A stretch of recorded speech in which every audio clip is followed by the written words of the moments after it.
Okay, test number 2. Testing.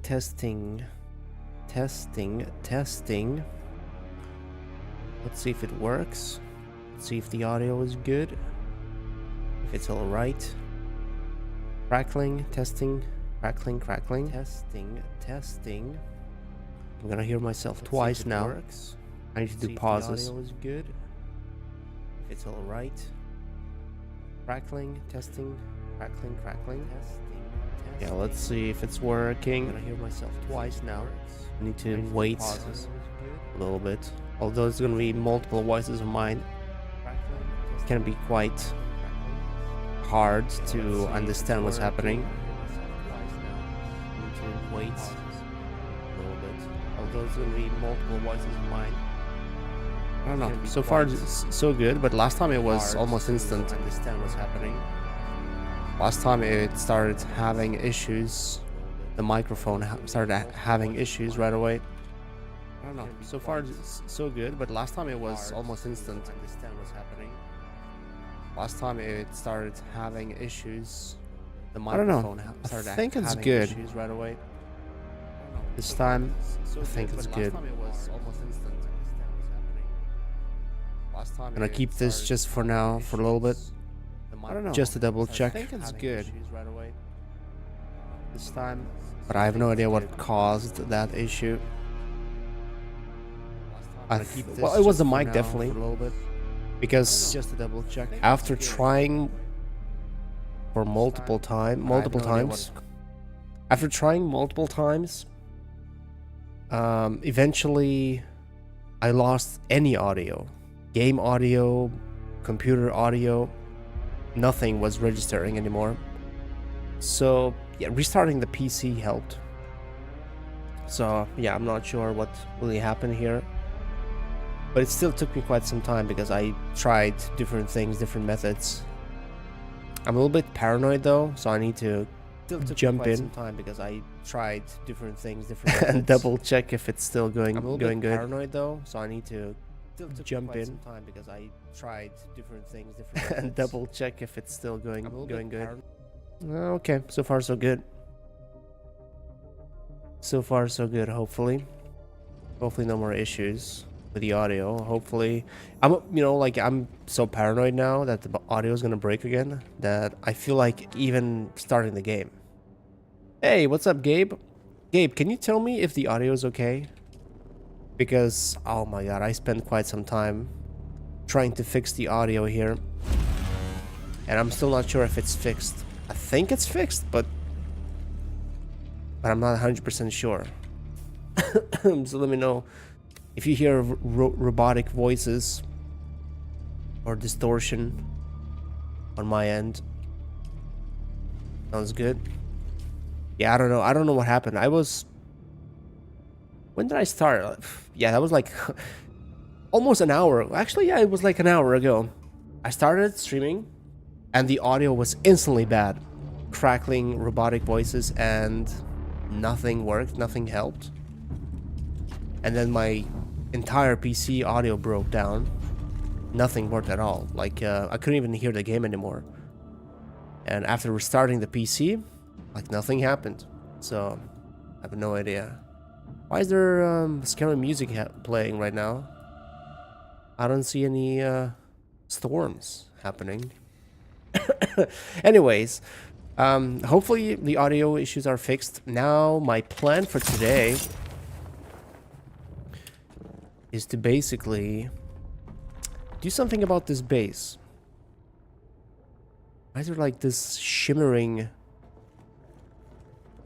effect? I don't think I've ever noticed that shimmering effect on the ground here like that.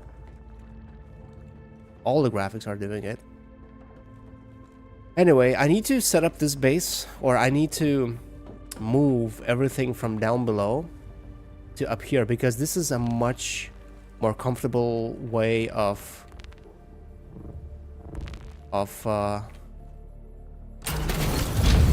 work. Wow. Oh, night shift. So it's much easier to park my ornithopter here, or I mean up top, as opposed to down there. more space, a little bit less landing needed, and more freedom. This feels way better to land here, but the thing is, I need to move everything, and I mean everything from down below, and that's not gonna be easy, considering how I have to do it piece by piece. For example, actually, I don't even know if I can do it. Oh no. So I have to move every item one by one like this. As long as I stay in the... Whoa, look at that massive ship flying overhead. So I guess as long as I stay in the area, build area, I don't lose this. But this is gonna take a while for me to carry each single item up here. I guess I don't need to set them properly for now. I just need to get them all down here.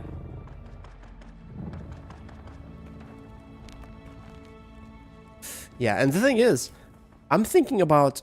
So my initial base was here, next to Mott's. And I thought this is going to be a better place because there's going to be lots of resources, all the end game or higher level, higher tier resources. And turns out that's not the case. Turns out here is only good. Yeah, this game looks very nice. Honestly, like, I soaked 70 hours into this. I'm not even like at the end game yet. I'm getting close to it, but I haven't even touched the deep desert, which is where the PvP is. But they changed some things because a lot of people were complaining about PvPers killing noobs, solo guys, as soon as they enter the deep desert. So now deep desert has PvE areas as well. So I haven't been there yet. But the thing is, over here is aluminium, which you need a lot. But there's no granite, or barely any. There's no iron at all, and you need those for other buildings, and it's over here basically. And then when it comes to even higher tier stuff, you have to get into radiation zone and mine a different resource, which is only here. And then there's another resource that is needed for cobalt paste, which is only in this rift. So basically there's different areas for different kind of resources, and you kind of need them all.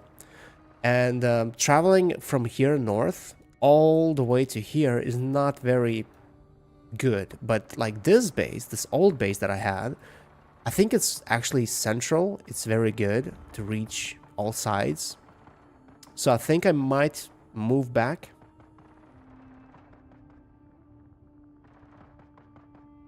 Endgame content. Yeah, okay. Like, have you heard of what kind of endgame content they're gonna do? Because I haven't really heard anything. Honestly, like, everything I hear and see about this game is constant bitching and moaning. PvP versus PvE. People are constantly fighting. If you go to their Discord, it's constant 24/7 fighting, and you can't even find where it started.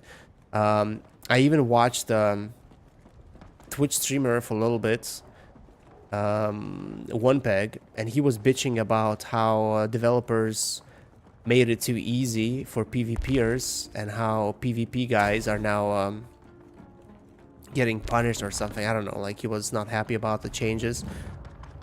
And then literally everywhere I go is people just, you know, being not happy about PvP versus PvE status. PvPers don't like that PvE zones have been increased, that, you know, Deep Desert is not just about PvP, and they've been griefing PvE areas. Like, in some areas where they used to be able to kill PvE players, they can't anymore. So what they do is they grief, they block them, they literally do whatever they can. And PvE guys are bitching about PvPers also doing like griefing stuff and whatever. So it's constant fighting. And it seems like developers are stuck in a rough spot. Like, they don't really have an easy way out. Like, people will be unhappy no matter what they do. One group, but from what I understand, PvP group is much smaller than PvE group. So that's why it would make sense if developers actually, you know, did something to please PvE group more than PvP group. I don't know.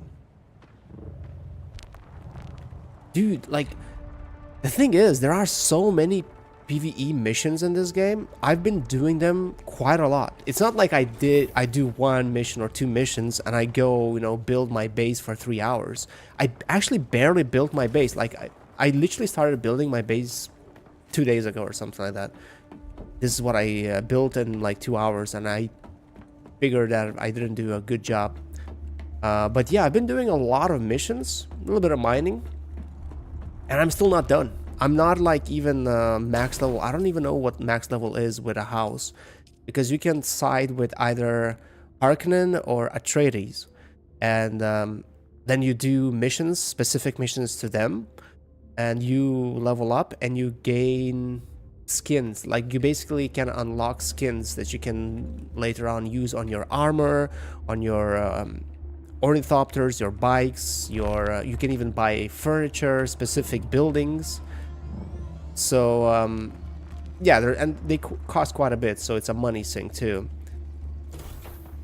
And like I said, I'm still not done. I'm still not even, I don't know how far I'm in with those missions, but I've done so many contracts. Holy crap.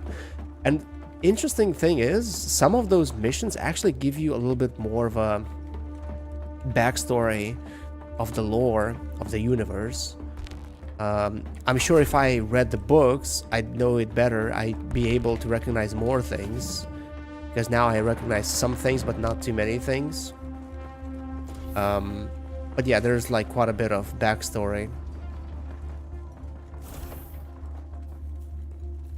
Yeah, PvP zone is basically, yeah, ornithopters and rocket launchers, and they literally, there's like big small group players, and they instantly rocket them to the other world as soon as they spot them. And the thing is that you can approach if you can glide with an ornithopter, and also there's like a problem with rendering of player characters basically.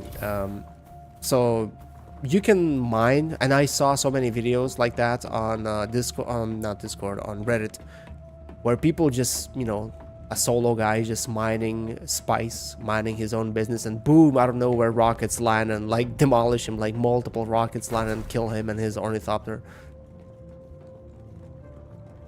Yeah, join me, Gabe. Sorry, I'm like kind of behind with reading the chat. You can find the mic. Okay, this is actually going faster than I thought. Initially, I thought I'm gonna keep the base at the bottom and have the base at the top, and the bottom base is gonna be the base for launching with bikes, buggies. But since I started using ornithopter, I really don't see a reason to use a buggy or a bike. Not in this area. Can you hear me? Oh, hello, what's up? Hi. Finally get to hear your voice. And how is your what's your you know, accent? Everyone has their own accent. I think my accent is very Sexy. Yeah. you know like if Americans, like I mean, it's for any language, but like I've had so many Americans comments, like they instantly hear my accent. Like if it's a Lithuanian person, or I don't know, whatever, from a different country, non-native speaking country. Sometimes I've had people tell me like, "Oh wow, your English is so good. Are you from the US?" But if it's an American, in any way.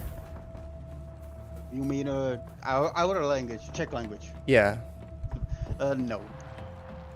We have some similar words, but it's just some words. Yeah. It's kind of the same. I think a lot of Lithuanians sometimes get confused, like whenever someone hears Lithuanian person speaking in English, and a lot of Lithuanians have like slightly bigger accent than others. And whenever someone like a native speaker hears them speak, they think it's Russian. They think it's a Russian accent a little bit. Oh. So yeah, it's kind of an insult.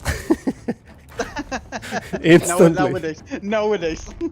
Yeah, even before, honestly, to be honest, like Lithuanians, for a very long time, even before all the war started here around in the region, were not too happy about being compared to Russians. And there was like this old meme that you know, like what's an easy way to insult Lithuanian?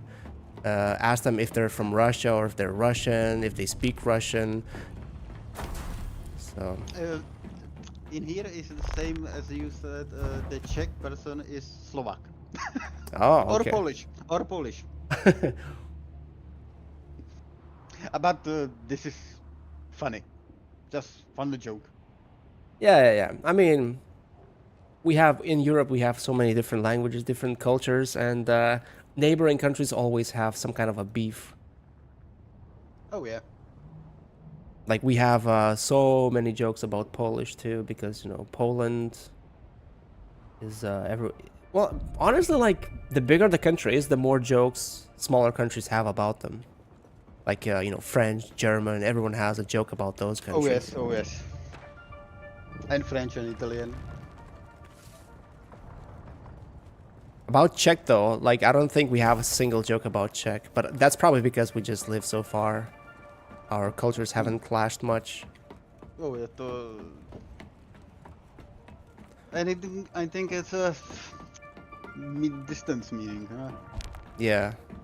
Although I think, if I remember correctly, I once I don't think I kind of I don't know, like a political journalist or whatever who once spoke about someone basically, or maybe it wasn't in my history lessons, where like we have this very famous Lithuanian duke who almost became king, the first actual king of Lithuania, and he basically died before he got crowned.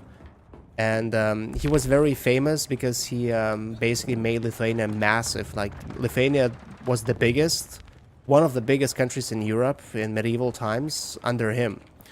And you know, a lot of Lithuanians consider him as our symbol, our national hero, basically.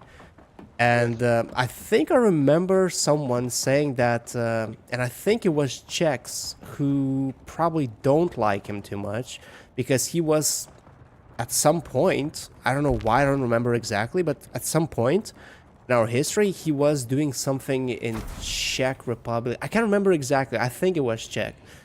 And he made some bad things, and from what I've heard, like people from Czech Republic probably don't like him and think he was a mass murderer or something like that, but I'm not sure.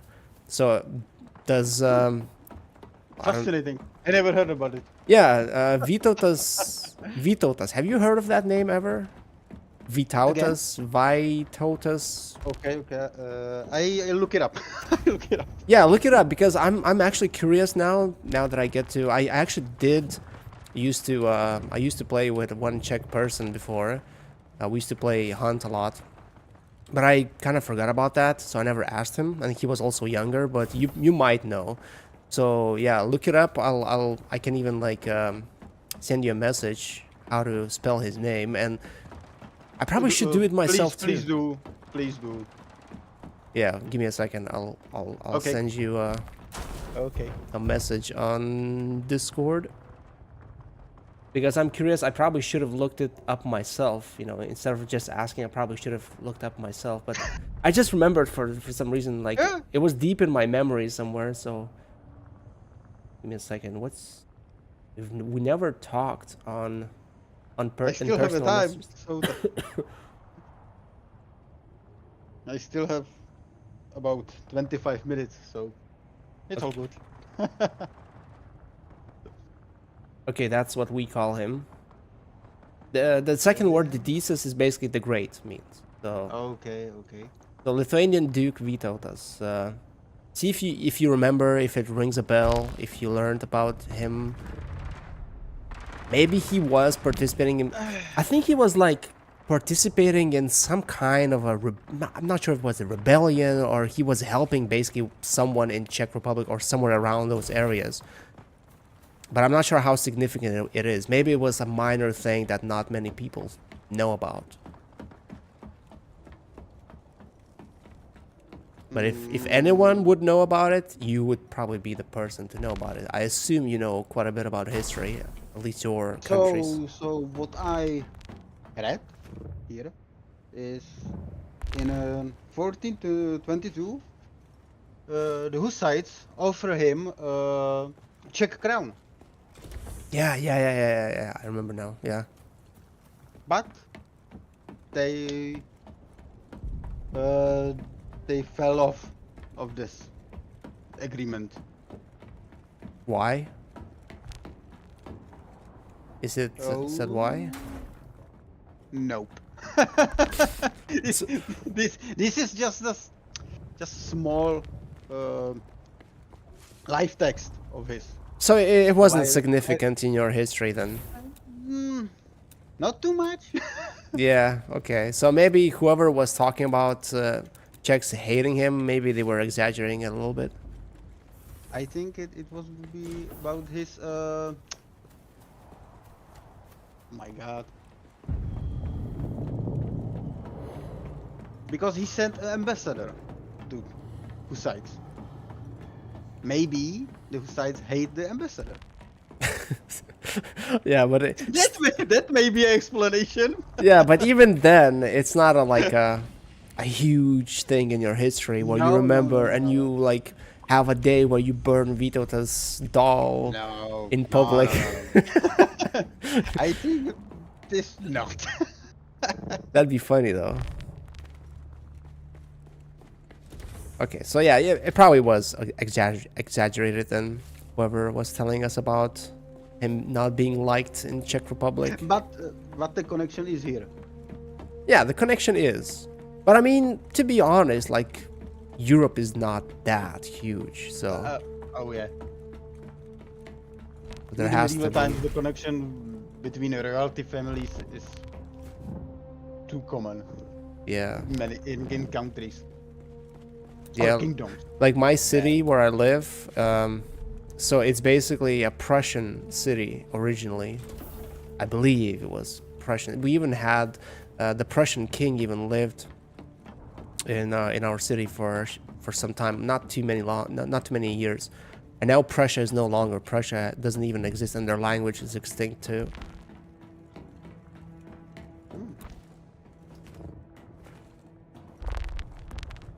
I feel like a small. Oh wow, wow. So when I play this game without streaming, it's 100 FPS plus. But when I'm streaming it and playing it, it's 60 to 70 FPS. Such a huge difference. But I probably should lower my bitrate when I'm streaming because I don't think it really does that much. And I'm just taxing too much my system. That just reminds me I must mute the video. But you must do what? I must mute the YouTube video that the YouTube stream because Oh. I hit you twice. Oh, okay. Not sure how that didn't annoy you. Alright. I have it on small audio with low audio. Have the video, Yeah, but like, but you know, it's like when you speak to somebody and like their voice doubles, and it's almost impossible to talk and have a normal conversation with them because you keep hearing them twice, and especially if there's like a delay between those two voices. I hate that. Like, it's so hard to focus on what you're trying to say. Oh wait, when's the Stronghold coming out? Do you know? I think it's this month, isn't it? Yes. I think it's 15. 15. Oh man, I still need to do those two episodes. No, I need to do more than two. But this Yep. game sucked all of my time. Like I need 2 videos to finish Warlords, and I can't even get to that game. I'm just constantly playing this. This is so addicting. Oh yeah, Stronghold Crusader 15. Hmm. So 12 days. Oh, and I'm gonna be on a vacation too. I'm gonna go on a little trip. That's not matter. I have work. I have lot of work Okay. that I must done. So I think if we can do the co-op mission, it would be latest in August. I Oh think. wow, really? That late? Oh yeah. This month is completely. I have completely full with work. Okay. So Are you training soldiers in Ukraine or something? It's a secret. Okay, I get it. That's classified. Yeah, I get it. I get it. or no comment. Yeah, I get it. You're gonna be launching drones, and you can't talk about it. Testing Yes. some new equipment. I cannot talk about my job. You know, now that I listen to you, you kind of remind me of my friend, who is also a military man. He's in the military in Lithuania here, and he has a very similar, not accent, but maybe accent too, but more like manner of speaking. So that's interesting. Maybe it's how all military people speak. You are trained in a specific way to speak in a specific way, and that's why it sounds similar. Maybe. I mean, there is probably truth to that. Maybe. Or maybe he's just Czech secretly. Czech secret agent. Yeah. But Or maybe you are Lithuanian. You just don't know it. Maybe Vytautas was your granddad. that's a no because my ancestors comes to from France. France? Okay. How do you know that? I have done that GNA test. Okay, are DNA they test. accurate though? Like I always wondered I how think, accurate are they? No, they got me an 85%. Yeah, but like how do they Oh. determine? I think they compared with Europe. Like a Geno Yes, database yes, or something? Yes, I think so. Hmm. I'm actually curious. Well, I kind of know that quite a big portion would be Russian, because my grandma was from Russia, so that there's quite a big percentage there, I guess. My dad was like half Russian, half Lithuanian, so I'm like fourth, I guess. I have some relatives in Poland, Germany, but ancestors comes from Czech and France. So I'm thinking like Kingdom Come Deliverance. It's like a mix. Yeah, I mean, European mix. you probably have some Genghis Khan as well. Like everyone, you know, there's like this myth that everyone has some kind of a part of Genghis Khan. It's possible. It's very possible. Yeah, I don't know. Maybe it's just a myth. I don't know. It's interesting. Well, my French ancestors. I have French ancestors because Napoleon. Nepal? No, because Napoleon army. No, wait, sorry? Because Napoleon army. Napoleon? What is Here, that? here. Oh, Napoleon. Napoleon. I get it. Napoleon. Okay, sorry. Oh, okay. Because they. Napoleon himself? Or No. I mean a French army. okay, but man, they They can even are- get that like that detailed? No, I think it's because French army was here in 1812. No, 1850. And they fought in Czech so few battles. And French soldiers have needs, physical needs. Yeah, I get it. I And know what you mean. and Basically rape. then I don't want to say it, Yeah. but yes. Yeah, I now that you say, I guess that's how a lot of genes in Europe mixed up, because we had so many wars over the Exactly. centuries. Exactly. I mean, it's a rough reality. Oh no, I lost my item. Go back. So you're gonna get this game at some point? Yep. I and my friends just waiting to if they oh my god, if they repair the end game, and if there is good end game, so we could play it. So have you heard anything about like what would need to Just be in endgame? rearrange PvP, because now it's not feasible to play it, and some PvE missions for groups. Maybe raids. Yeah, raids would be nice actually. I think this would be some. Although, you know, I kind of wish there were a bigger variety of enemies, because there's like literally a sniper, melee guy, guy with a regular, not shotgun, but like a weapon, and a minigun-ish enemy, and I think that's it. Those are the only enemies I've seen. Well, no, it's by the books. It's Dune. It's sand, and sometimes spice, and sometimes Freeman. Yeah, the Freemen actually are extinct in this game.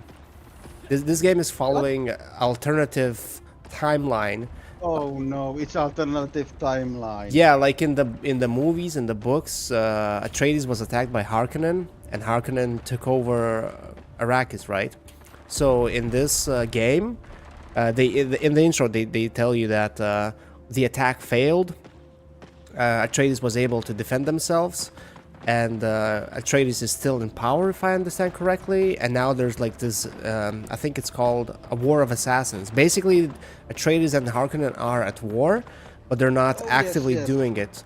They're like doing it in shadows, basically.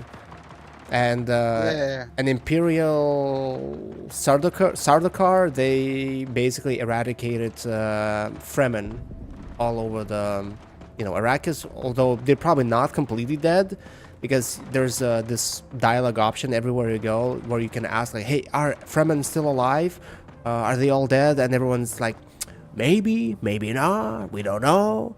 And I think the whole mission, the main mission of this game, is to find Fremen, so something like that. But I haven't done it yet. So there is still Imperator Parisha. A what? So there is still Imperator. Yeah, Imperator is still in power, But, and oh my dear God. I think, I don't know, like I don't know if they expanded that deep, but basically Sardaukar ships are patrolling here, and like when you start the game, they're like you can even be caught by them because they're looking for you for some reason. And yeah, and everyone keeps saying that Sardaukar killed all the Fremen. They like basically invaded and massacred all Fremen cities. This is fascinating. Yeah, Fascinating turn of events. Yeah, like you can even meet some of the characters from the movie here, like the what's his name? Okay, right now, for example, on screen, my mission is poison Peter de Vries' personal supplies. So he is a character in this game. And then there's and what was the guy's name? The Jason Momoa played him in the new movie. I know the name. Yeah, the Atreides guy who trained or was like Yes, a friend of the yes, kid, the main yes. guy, the I know Paul. the name, but I don't Yeah, so even know. he is here. Like you can meet him. So there's a lot of Mm. characters So from the so movie. this so this game is practically in the in the universe. It's a start of the first book. Yeah, yeah, yeah. Because Atreides go to the Dune. Harkonnen attacks him, yeah, and there is the split. yeah, because Harkonnen are not able to kill off Atreides, and they don't take Yes, over the yes, yes, yes, thing. yes, yes. So Paul Atreides is still alive Yeah, but he's not in it. It's uh, not Lisan Al Muad'Dib. Gaib. It's not Muad'Dib. Yeah, yeah, that's Okay, exactly what okay, they say at the beginning. that's fascinating. That's fascinating. That sounds good. Yeah, actually, when I heard that, I was like, "Well, okay, that's interesting." Because replaying the same thing over and over again. I I mean, did. I don't mind it, but still, it's interesting.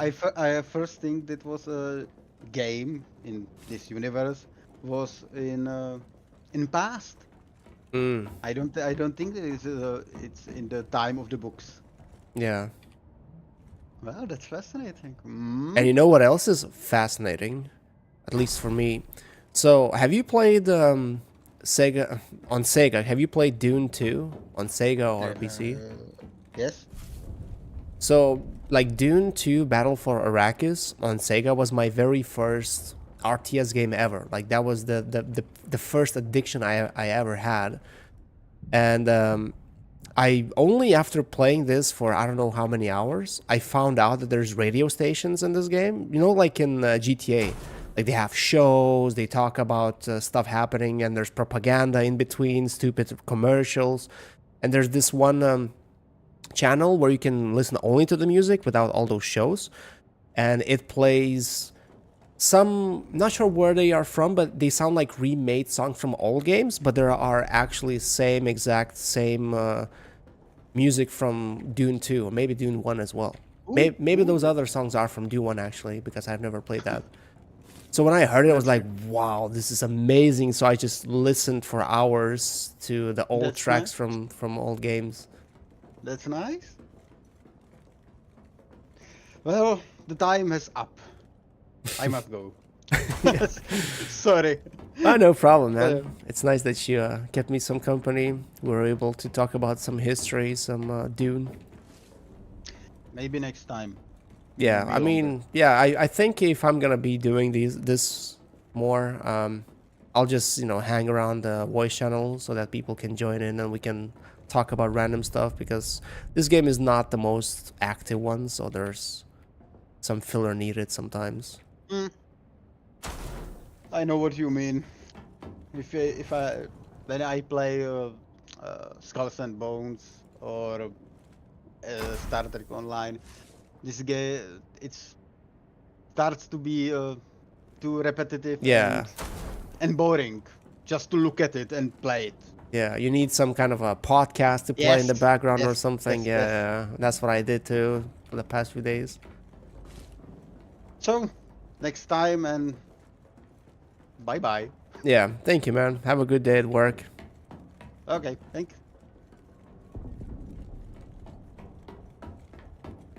Okay, and while we were talking, I was able to move everything to the top floor, which is nice. Although, well, that was actually my plan for today. To organize my base a little bit, to move everything up here so that I don't need to use the bottom base. So I can actually just come here and do everything here. And my second part of today's plan was to... What was it? Okay, I'm not gonna relocate my base to the center of the map. That'd be a little bit too time consuming. But I was gonna do something and I can't remember what exactly. Maybe just mine some things? Maybe.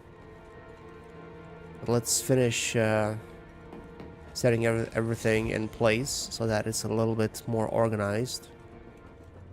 The thing is though, once you put everything in place, and if you have this thing in mind where you think, oh, you know, it's not perfect, I'm gonna fix it later, it never comes to that. You never come back. You never like fix it later. You basically get used to the way it is, even if it's not perfect. and then like it becomes the norm and you don't want to change anything anymore. Oh yeah, and I moved some bigger things up here because they don't fit here. That actually was my issue with this build. I should have made both floors 1.5 level high or 2 levels high, because this one is a little bit too narrow, and I cannot place some of the bigger things. Actually, these things, I think they should be on the roof. Although, oh, yep, I can actually fit them. Will I be able to... If I... That'd be better actually, but can't we squeeze it in? I need to change the roof here. I need to make it flat. So if I demolish these and... Oh, no, no, no! Wrong button. And if I put something more flat, like observer floor. I actually left my drinking canteen in my other base. Oh no, there's this rock formation. It's gonna block. It's gonna block those things.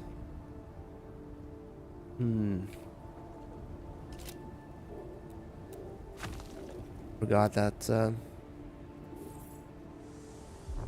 What? There we go. I'm feeling parched. Yeah, I think like, I need to move some of the things up to this floor because this is gonna be the main floor. This is gonna be where I unload my supplies whenever I bring them back. So bottom floor probably should be just for, I don't know, energy production. Maybe something else. Although probably not. Let's see. So I won't have access to this because the arrow is pointing this way. It's a little bit not convenient. That I would have to access it from here like this, right? Let's see. Yeah, you see, like I would have to come all the way here. Although it looks nice. It reminds me of the old games.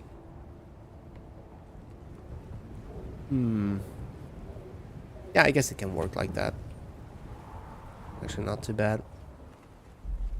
Let's get the other one here as well.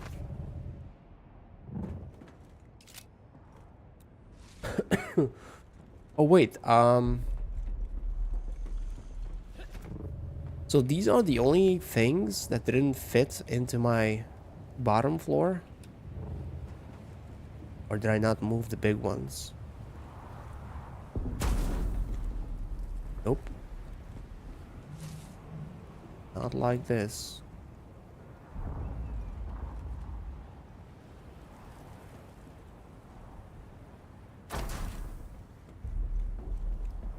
Okay, doesn't have to be perfect. What should I do with these two? Move them up here as well?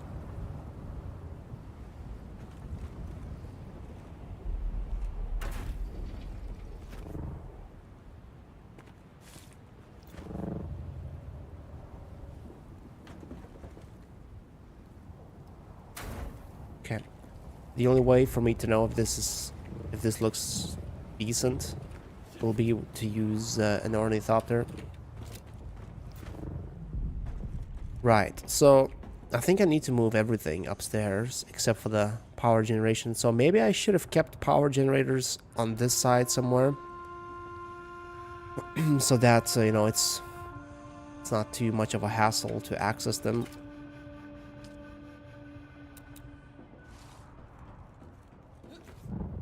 Let's move the containers in a convenient position that I can unload resources whenever I bring some.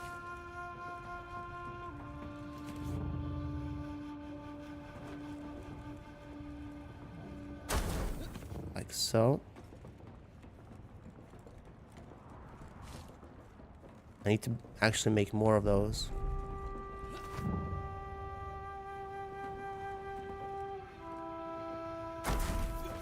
Oh, actually, you know what? I need to double check my mic.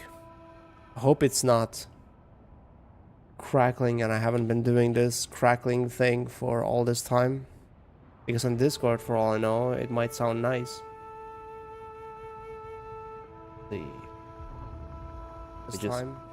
Let's just listen to my... It might sound nice. No, I think it's okay. Yeah, it's okay. Good. Right.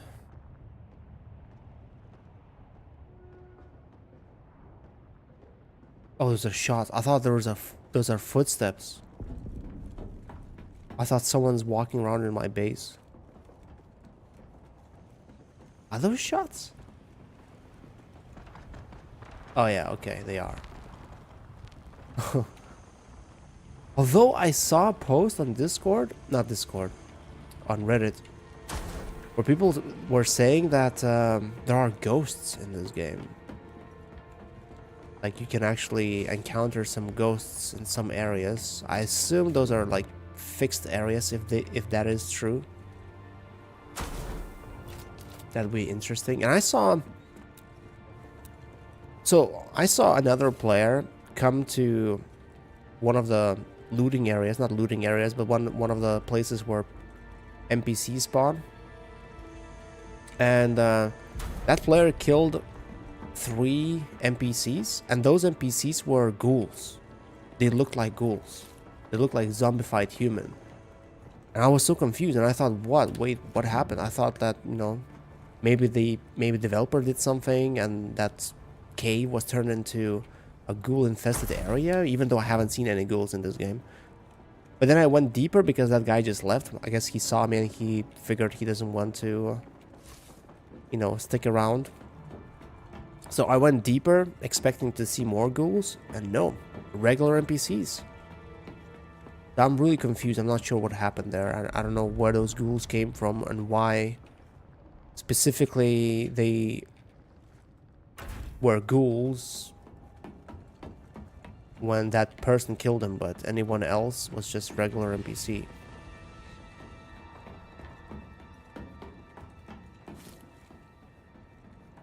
Now let's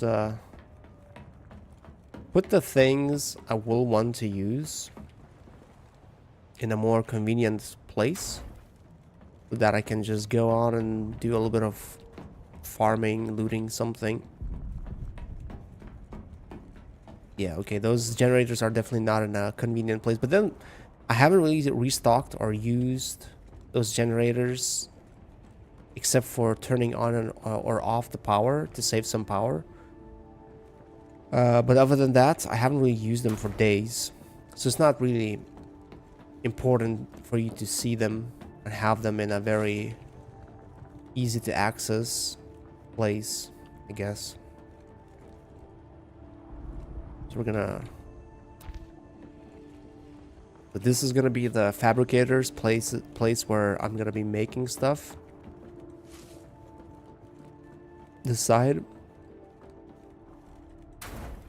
The other side is gonna be about storing blood, purifying blood. I haven't used this thing in ages, actually. It's fabricator, what is it called?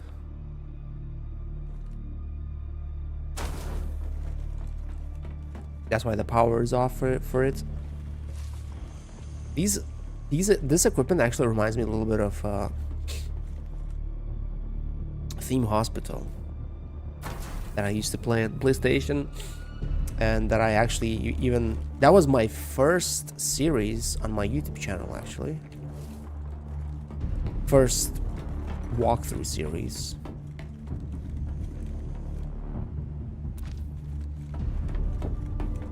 Now that music means there's a storm happening. Man, I needed so much space for all of these things, huh?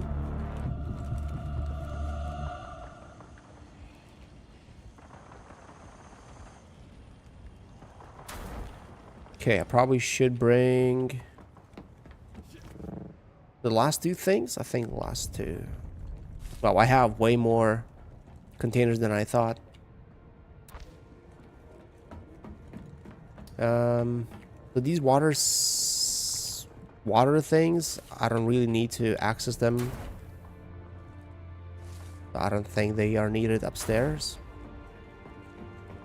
They're just to store water, excess water. But I do need the thief thing. Do I need that? I mean, I could, I guess, have it close by somewhere. Wait, what is that? Weapons fabricator, okay.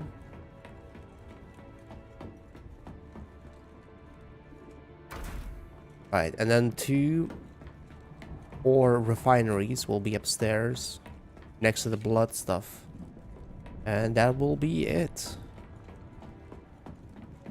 Finally, I'll be able to go loot up some things because nothing's working right now. Nothing's making me resources. Actually, I need to check if I need to pay taxes.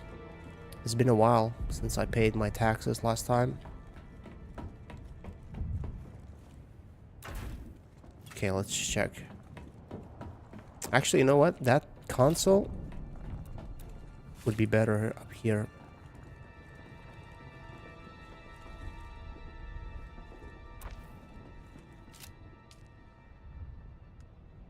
Taxes, unpaid amount, 0. Okay, I don't need to pay taxes yet.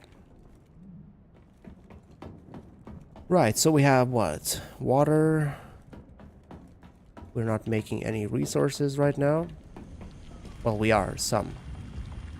We're making cobalt paste. Silicon blocks. I need some, but maybe not 100. Oh yeah, I want to check if what I need to make. What is the thing I want to make? Advanced survival fabricator. There we go. Plastinium ingot. Oh. Spice melange. Oh right. So I need spice refinery, and the only thing I need now is duralinium. Duralinium. Which I'm not making right now because I have no... Right, I don't have any jasmium crystals. Okay. That means I need to go get some jasmium.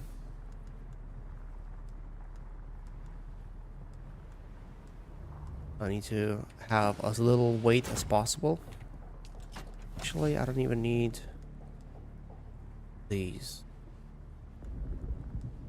These don't weigh much. Where's my radiation suit though?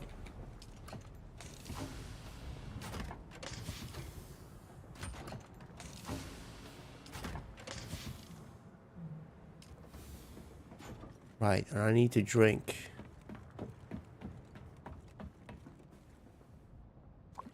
Actually, I need to get my canteen if possible. Now let's check. What's the fuel condition? 70. Empty module slot? Wait, there's another module you can actually have?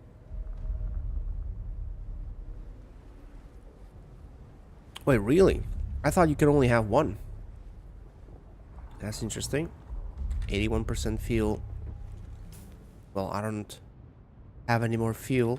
I could make some, but I need some resources for that. I believe there's nothing left down below. I'm just gonna leave that as a skeleton, I guess. Oh, right. My old base is on the way. So I guess I could go grab the drink. Yeah, let's check what it looks like.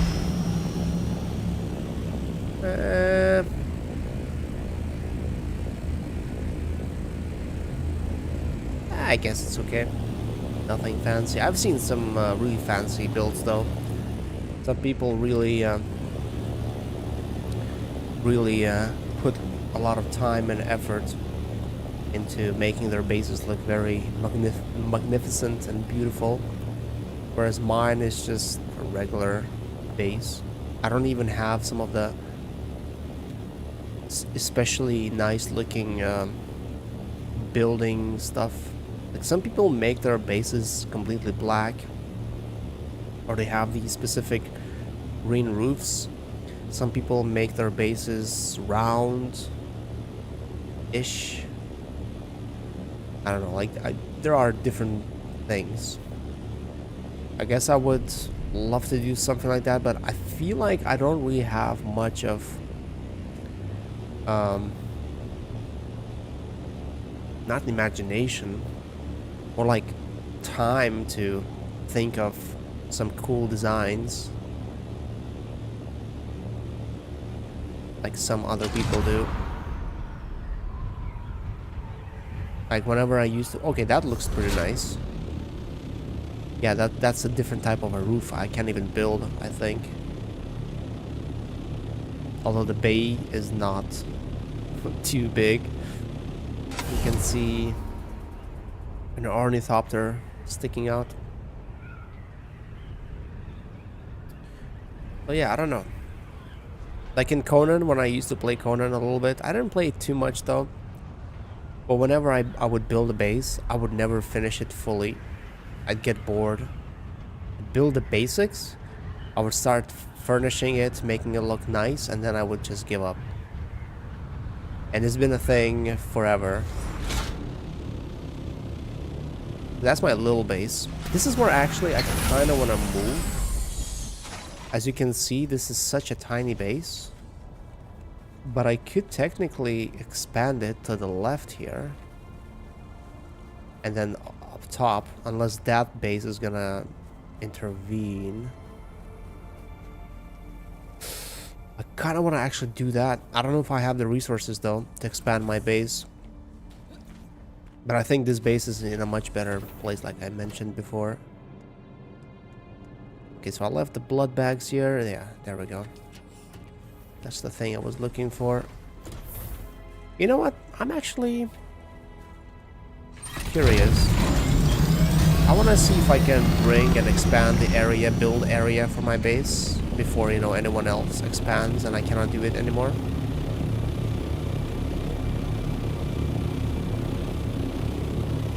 So we'll do another trip back.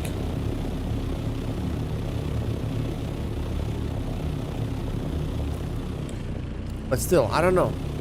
Like I'm not sure if this. Well, I think this game is not really fit for standalone videos, unless you're like cutting a lot of footage and you're. I mean, I guess you can make videos if you have specific goals in mind. But I think this is more of a streaming game where. Especially if you have an audience. If you don't have an audience like I don't, maybe not, but if you have an audience, then you can, you know, there's a lot of downtime. There's a lot of flying, doing nothing. And while you're doing that, you can talk to the chat, you can talk to people. Because if you take a competitive game like Counter-Strike, Apex, I don't know, any competitive game, multiplayer game, even some single player games that have intense storylines, there's not much of interaction. So unless you're really good at the game or you're doing something very unique, it's not really a fit game for streaming, because you just won't be able to talk to anybody. But games like Tarkov, games like this, I think they're kind of perfect for streaming, because you get the chance to talk to people. But unfortunately, you have to have an audience to do that. Sorry, by the way, I'm a little bit sick. Not crazy sick, but my nose was stuffed yesterday, and I was feeling like shit. Not like shit, but kind of like shit. But it's getting better today. So, hopefully I'll be much better tomorrow. But yeah, let's see if I can actually build... Oh man, this is so much better to land here instead of that tiny bottom base. It's like night and day. Okay, so I wanna... Actually, maybe I do need a regular fabricator, or is it this one? Oh, it's this one, okay. Enable power. So I need these taking units. Oh, they cost money, and most of my money is actually in the bank, so I can only make 3. So I definitely need a vertical one, and I think I can take 2 horizontal ones. Too bad it's interesting that you cannot access your money from your bank account, even though you can't do that when you're purchasing stuff from traders. But I guess you're using coins, physical coins, to melt something into ingredients for these things. I really can't think of anything else why you wouldn't be able to access them. But at least 3. We get 3 at least. So at least I have some building space. I don't need too much. I can make a compact base and it will do just fine. I'm not gonna like make a massive castle and then run around. Like this one that I have right now is a little bit too big. I think it's a little bit too big for what I need. It doesn't require you to run too much, but it's also not the most convenient. Wait, let's go back.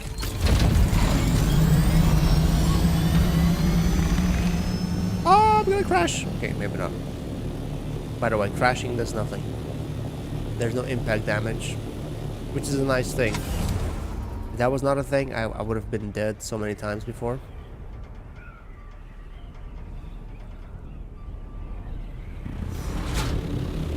Let's go back and let's see if I can expand my base a little bit to the sides, so at least I have some room to grow. I don't want to expand it into the desert though, because I'm already kind of on the edge where the worm... Oh, we haven't seen the worm yet, because I've been stuck in my base the whole time. Oh, my camera is stuck. Nice. Wait a second. I just realized.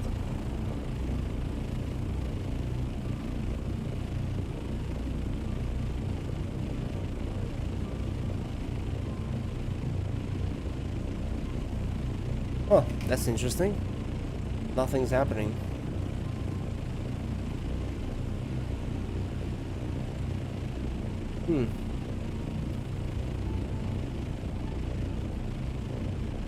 Wow, so many issues today with everything. Oh, there we go. I had to deactivate it, activate it again. I mean, to be honest, this camera is ancient, so I'm not too surprised. But that's the thing. That's another thing. If you don't have any viewers and you have technical issues, you're not gonna have anyone to tell you that you're having technical issues. So good thing that Reckless showed up at the very beginning and told me about the mic, because I would have not seen it. Because when I did the audio check myself, I did it at the very beginning, and it looked fine. Whoa, what is that?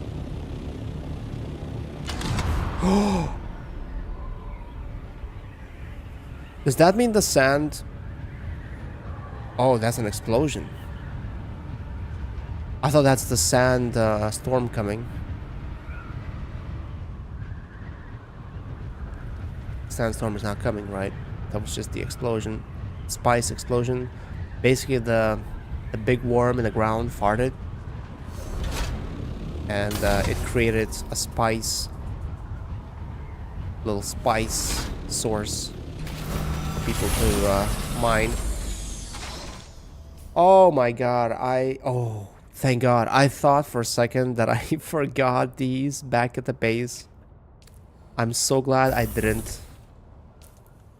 That would have been terrible. Oh no! Oh. Only advanced sub-thief can do that? Interesting. Oh, let me guess. I don't have the... Do I have the resources for it? Too close. How do I replace this then? I have no salvage metal. Okay, I need to get some metal. Oh wait, that's metal. What am I doing? It should be enough.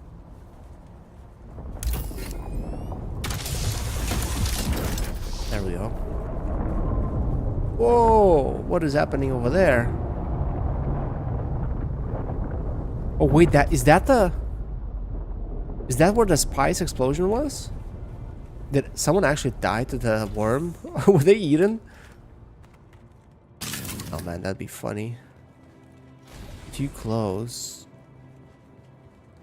Okay, how do I not make it too close? Oh man, please tell me I can build two in one place, because if not, how else am I gonna do it?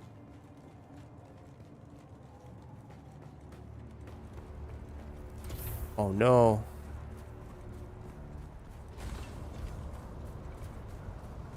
Okay, maybe I can destroy that one. Oh wait, it might have some items. Yep.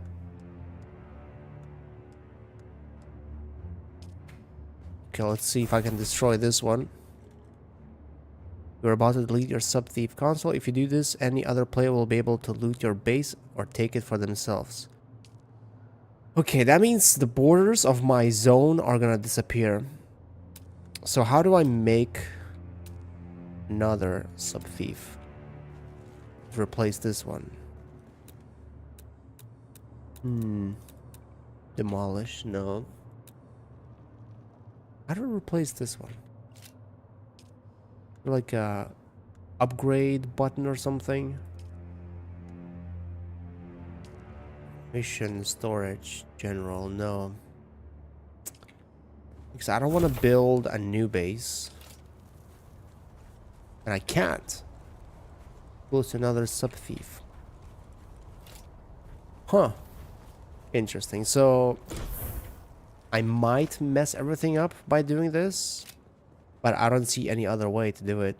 At least I don't know how to do it. I'm gonna have to destroy this one and build a new one.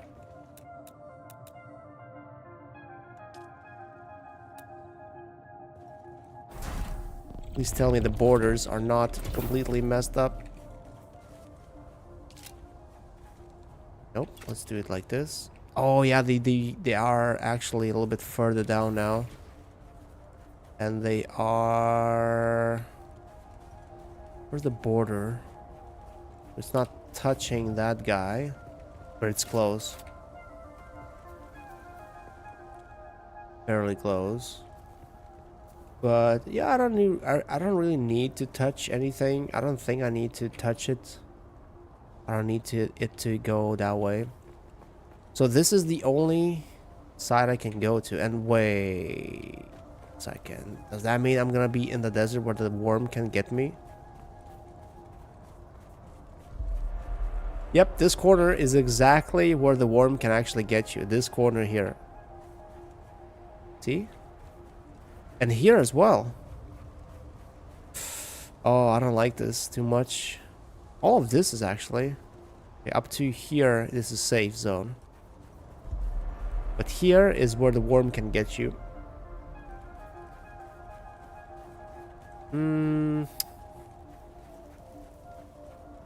Okay, maybe I would love the base to be a little bit pushed closer to that then. Just in case. Wait a second. Let's see. Demolish this one, yes. And I'll build a new one. Okay, there's that.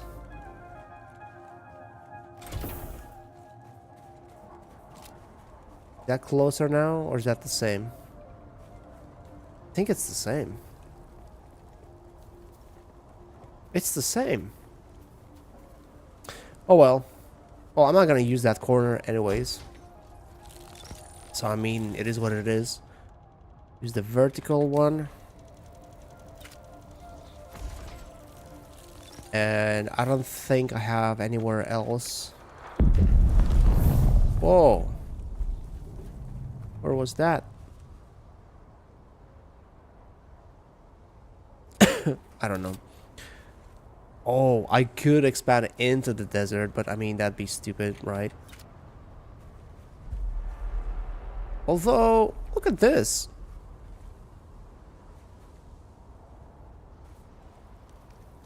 So, okay, this is not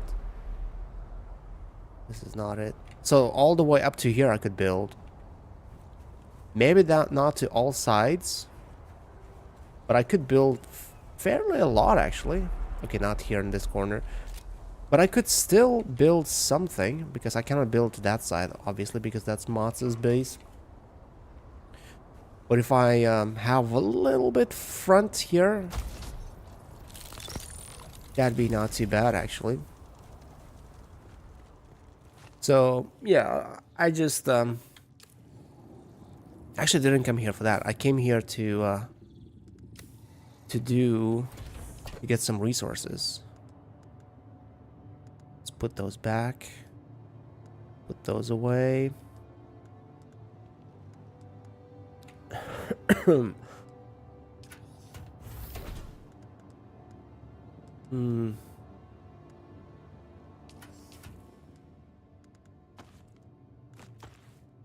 Wish I could like have a quick equip of the radiation suit.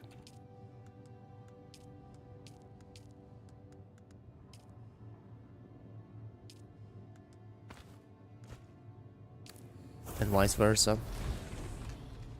Anyway, I need to go. I have my canteen, right?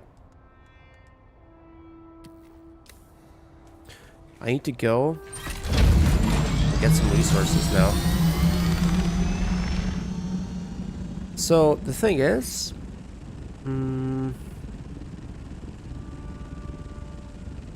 plastic microfoil fiber. Slag, what is that? Enemy camp. I thought it would show the resources I mined before. Oh, it does. They're so deep. So there are no close by ones. The thing is, when I get inside, I can't really mine too much. I suppose I need... Maybe I need to explore it a little bit more. But I suppose I need more radiation protection. I need a better radiation suit and those iodine pills. Not exactly sure what they do. Maybe they remove some of that effect, so you can take an iodine pill and it removes some of that radiation and you can keep, you know, going for a little bit longer. That is probably what I need.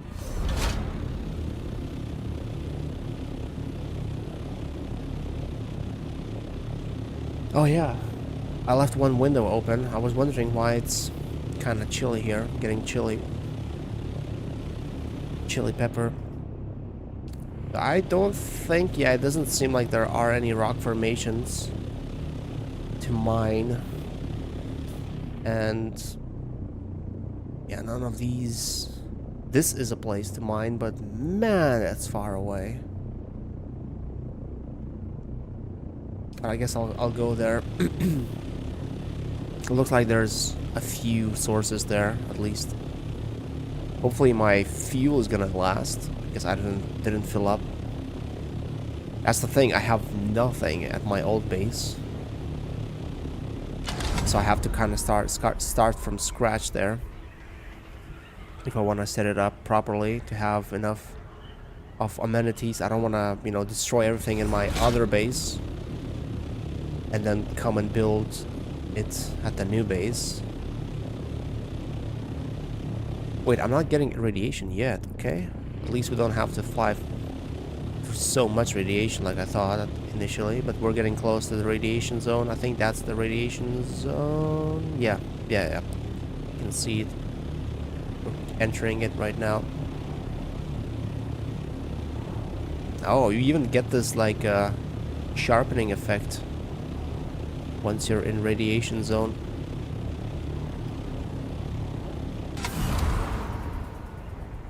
So, wait, that's basalt, right? That's not what I need.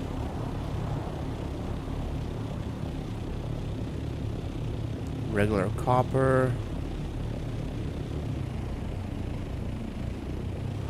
Okay, I think I see two sources. Wait, they are empty. What? There's nothing here. Okay. Kind of sucks, but I guess they did this on purpose. They put the resources a little bit deeper so that people wouldn't be able to mine everything at the very... Oh, there's a spy source here too that exploded. The thing is, I would collect it, but I think this is gonna trigger the worm, although it's very close to where the worm wouldn't be. Let's actually see. Can I get down there without triggering the worm? Oh my god. Okay, I didn't really come here for the spice. But I mean, if I get the chance to collect it, why not? The thing is, I don't have much of it. And I'll need some. I don't know how much I'll need of it to make some of the basic things, but if I get the chance to collect some here, why not? And maybe I'll be able to collect some of the stuff I need too. Stuff that I came here for. Wow, this is gonna be my first source that I completely mine. Fully mine. That's a good spot. These piles are small. 300. Oh, okay, this is the worm area now. Oh, that's a tiny one. Yeah, so it's on the edge of the worm area, which is fine. It's not often you can collect all of it, or most of it. Wow, that was actually great. Okay, a little bit heavy, but that's fine. I need to keep an eye on the radiation level too, because I'll need some time to leave. I don't think I need that much time. I wonder if I'm getting more radiation while I'm in this thing.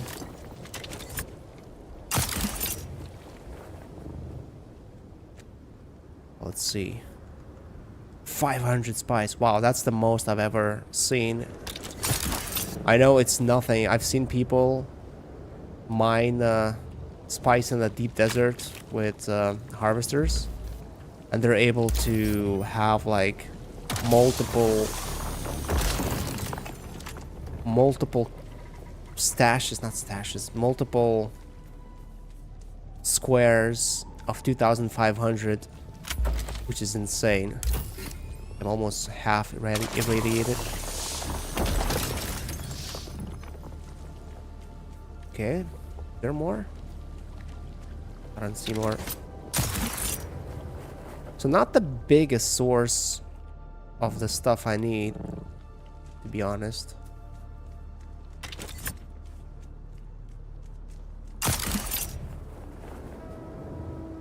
Yeah, it doesn't seem like there was much. Only 3, 4? Was it 4? Oh, there's one more here. Nice.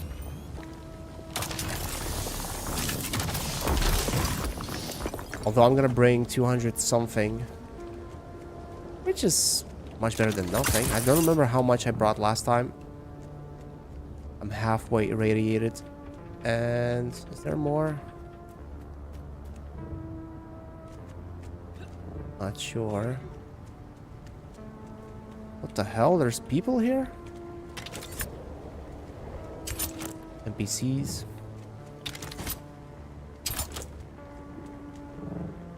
I'm half irradiated.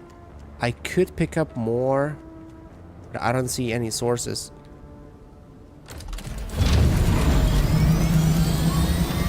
I don't see any rocks. I don't know if I can go any deeper. I haven't been really much deeper.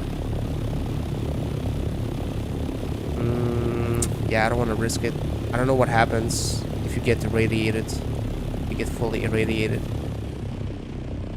Never tried it. Let's go to home base. I think we got quite a bit. I can check the inventory of the ornithopter right now. Maybe there is a way to do it. I don't know how. But I don't want to risk it. But yeah, maybe I should make. Maybe my next priority should be to make a better radiation suit. But I'm not sure what I need for that. I think I need some good stuff.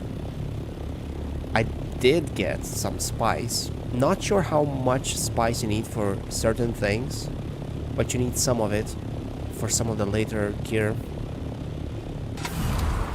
I need it for everything. For my armor, for my weapons, for my buildings. But there's probably quite a bit that I need. And I probably have 200 at my newer, bigger base. Maybe 300. And now I'm bringing another, what was it, 300? 400? There we go, we're losing. Actually, I need to also figure out how to make iodine pills. What I need for those. I never really checked. I think I saw that you can make them, but maybe I just saw the recipe. Maybe I didn't see where you can make them. Maybe I can't even make them because you need a specific building, like an advanced refinery or no, fabricator, advanced fabricator, or maybe advanced survival fabricator. That'd be my guess, but we'll see. I won't be able to check now. But hey, that was actually a good haul. Wow. Can't check. It's all in ornithopter. But yeah. Spice, 400, maybe 500? How much was it? I can't remember now. It's better than nothing. What does that sound? Like, I keep hearing it sometimes, but I never know what's happening because I don't see any explosions. Unless it's like very far away. It just doesn't show up on my screen, but you can hear it. But it sounds slightly different than the explosion, the spice explosion, the worm fart, as I call them. Oh yeah, that building looks pretty interesting. I mean, it looks like a factory, like the factory from 1920s, 30s.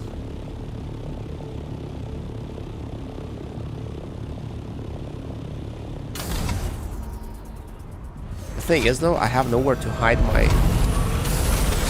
my bird here. Let's see how much we brought.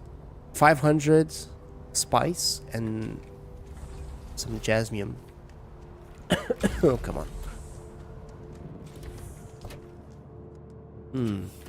Do I have anywhere to put them? I do.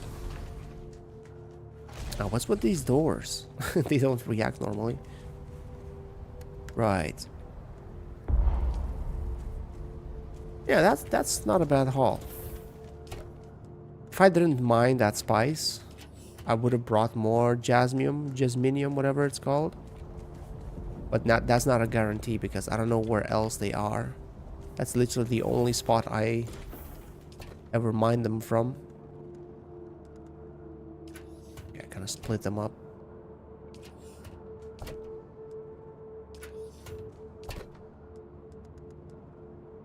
Yeah, I'm probably gonna build up this base a little bit.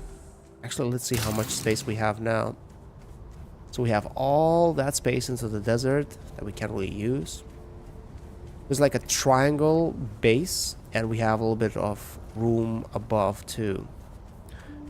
I think one more level up, and that's gonna be more than enough space if I ever need. Actually, I don't think I could build past this. No, actually, I might be able to build even deeper. But that'd be, again, a lot of sand that I can't really use. Just for this little corner here, not even like this space where the rocks are. So, yeah, I think it's gonna be enough. I mean, I don't need to expand more. Definitely enough. Like, I can expand like double the base to this side and make it higher, and that should be perfectly fine. You have a small base with all the necessary things you need. So it's funny that I spent so much time building up that base just to realize that this is a better location. Oh wow, what's with my camera? Why does it keep freezing? So much for my camera, huh? I have to constantly deactivate it and activate it again. Wait, it says no images. Is that the camera itself, not the OBS resetting? Anyway, so yeah, this central location is much better to farm these resources, farm aluminium above, get all the iron in the center, get the red crystals from this rift, and also access the deep desert. As opposed to having your base all the way to the north, having access to aluminium and pretty much nothing else. Well, I mean, red crystals are close, but other than that, there's not much. Also, there's carbon that spawns all over here. Not too far, but still, I hate how I have to go all the way to the bottom. And I was doing a lot of missions all the way here, which would have been a good thing to save me time if I didn't have to fly all over the place like that before. Although I did use fast travel from one city, like this pinnacle base, whatever it's called, to go to this one. Yeah, so we got some resources. Can't really build anything here because yeah, now that I think about it. Do I still have that? Probably not. I wonder if I could put another module on my ornithopter. Oh yeah, I have it. Like, can I have 2 ornithopter modules on the same ornithopter? Like, you know, to increase inventory? That'd be insane if that was the case, but I doubt it. I really, really doubt it. But doubling the carry would be insane. That'd be a huge thing. Right now, I wouldn't be able to get all the resources from my other base to this one. Yeah, there's nowhere to put it. So the only thing I could maybe add a booster, but no, the booster thing, I think booster also goes here, and sim the rockets. So I don't know why it shows like there is another module you can attach to the thing. But for me to be able to transfer things... I thought he's gonna hit it. For me to be able to transfer things from my other base to this one, man, I'd need 2 ornithopters. I'd need mods to help me. Because 500 is not that much. Like, I have so many resources there. It would take, I don't even know how many trips. I could bring just the good stuff, which probably would make sense. Because I can mine the cheap stuff here around. fairly easily, fairly quickly. But for now, I'll just stick to maybe making a bay for my ornithopter here, a temporary bay, because when the storm hits, it's really nice to have a little safe house that you can get quickly to. What do I need for these? Steel, cobalt paste, and Servox. Yeah, that's gonna... Yeah, I don't know. I don't know how to do it. I don't know how to transfer all of my resources all the way to here. If there was a way to get with a buggy, that'd be a huge help. But the thing is, even if I was able to cross the desert with the buggy, there are no ramps to get on top of these rock formations. Unless that's a ramp. Kind of. I guess you could... You would struggle a little bit, but I guess it is possible to get through here. But not sure about this place. Yeah, you probably wouldn't be able to. So how else would you be able to get there with a buggy?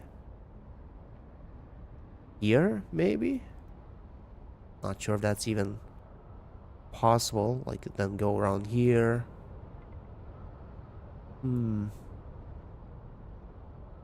Yeah, the terrain doesn't seem favorable for wheeled vehicles. So yeah, I don't know. I'll have to think about it. I could bring like the basic stuff at first. Only the specifics I need for specific buildings. But like, for example, now, if I want to make a bay, I'd need to...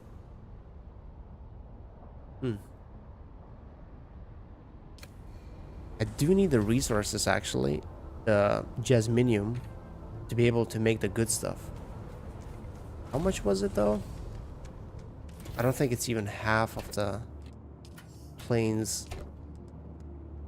ornithopter's weight. Because if it's full, then I should just probably go back to my other base. And start producing something. I was gonna make something, actually. More advanced buildings, but now that I think about it... Man, I really need to think this through. If I want to go back all the way there to build all the advanced buildings there so I could make good stuff there. And then start from scratch here. Or if I should just start bringing stuff here and replacing all the buildings that are left on that base. Yeah, I don't know, 2 bases. 1 base is already quite the hassle. Having 2 bases that you have to constantly keep building up sounds even worse. Yeah, I cannot really fit too much into the ornithopter.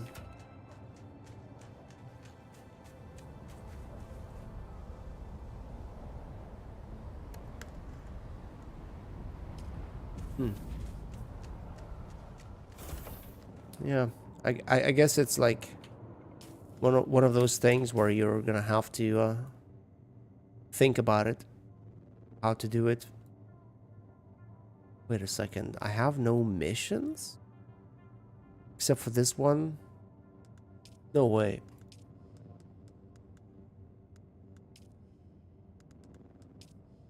Oh, okay, so the main mission is the only one.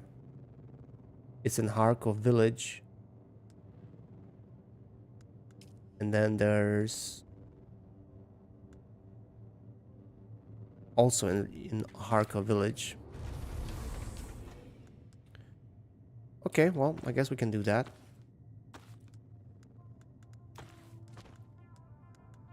No, actually put that here.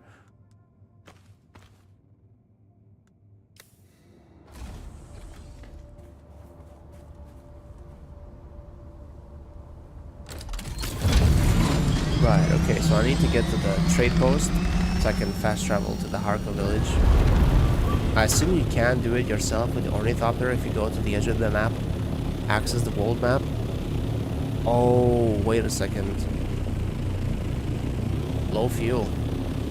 I just remembered I do have access to Mata's base. If I need something, like something basic, I can make it here. So it's not the end of the world, but I need some. I need to make some batteries, fuel cells.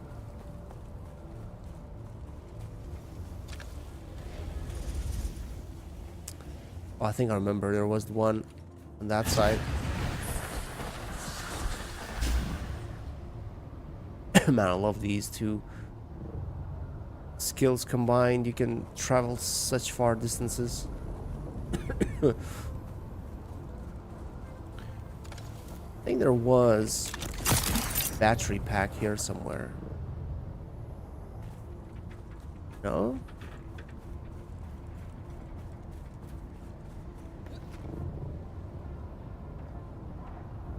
There really no battery pack? I guess it changed. Swear to God, I remember it here. Oh yeah, there we go.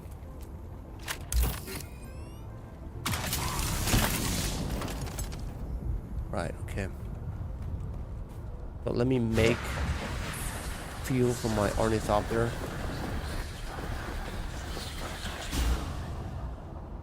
Man, this is so freaking OP. I love it. Okay, let's use Matsu's base a little bit. So, can I make it here? No, I think I need chemical factory. Power, right. Have to turn it on first. Let's actually make two, because my ornithopter is almost empty and I'll need some extra. And I think medium fuel cell doesn't even fill it up all the way to the top. So either way, I need some extra.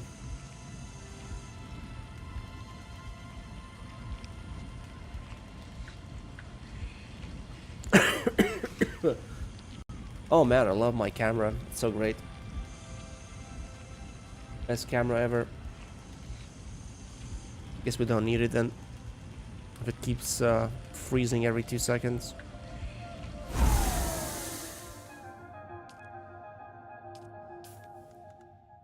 Right, we have some battery. There's my ornithopter.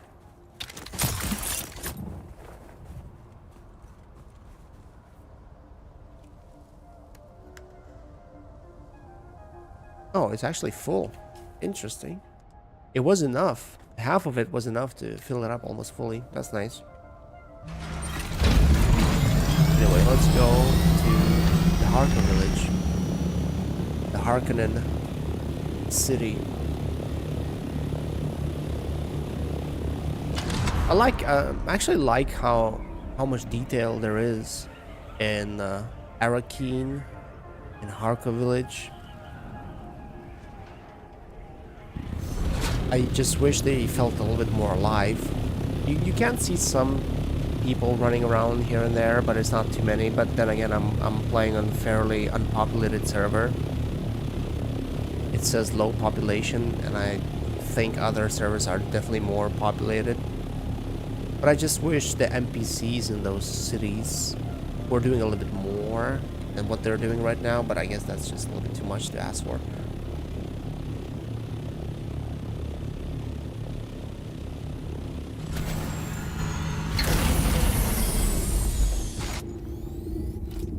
Let's go. Let's go to Harko Gonna village. fly somewhere today? Music to my ears. Well, the Harkonnens love Oh their no! docking fees, so that's alright. I don't have money. Are you serious? I'm only 400 short. Okay, I can sell something maybe. But how will I return? Okay, I will be able to return because I'll be able to withdraw some money from the bank. What'll it be? Okay. What can I sell? For 400. I have 3 of those. I'm not using them. How much do I have? Okay. Welcome back. 14 pence What'll it needed. be? 14. Okay, so I can sell 2 of these. And I just get enough to be able to fly to Gonna Harka fly village. somewhere today? Music to my ears. Well, the Harkonnens love their Yeah, I don't know docking why fees, they so can't that's gonna take cost a little stuff extra. from my credit. Like, I have 92k in my credit, but yet I have to pay in alright. cash. That's a little bit weird. I'm not sure. So I guess I cannot really use it unless I'm not sure about the traders now. I mean, this trader doesn't. Or maybe she does accept. No, I think she does because I saw some of the items that were going for quite a lot of money, and they were in green. So I guess technically I can buy from traders with my credit. I just cannot spend it for taxi service. Whoa. Wait a second. Why is my spice thing maxed up? How did I max up my spice? What? Did I accidentally consume a lot of spice? I mean, I didn't. Did I?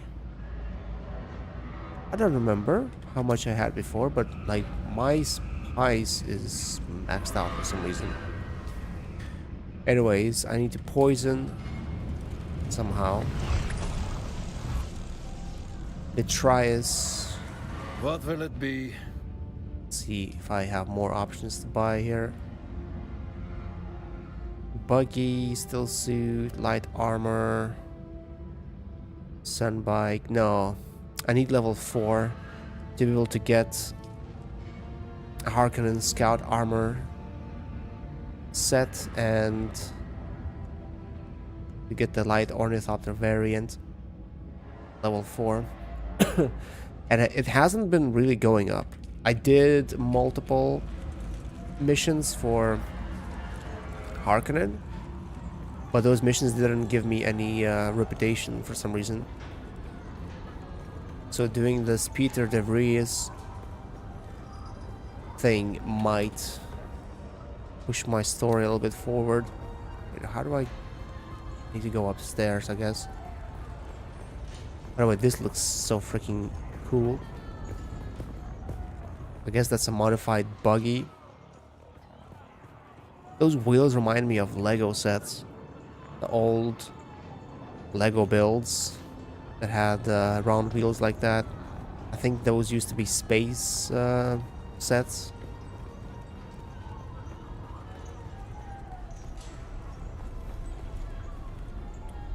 So I need to go. Wait, no, I'm going the wrong way. Right here. Of course, like it's so easy to poison someone's drink. It's literally here in a random place where no one's looking. Excuse me. Nope. Didn't spot anything. But now I need to go to the bank. Where's the bank? No, that's not. That is not it. Tax collector. Imperial Consulate. Baron's Eye. Oh, there we go. Chome Exchange. The hell was that? It said caution in the corner. Hello.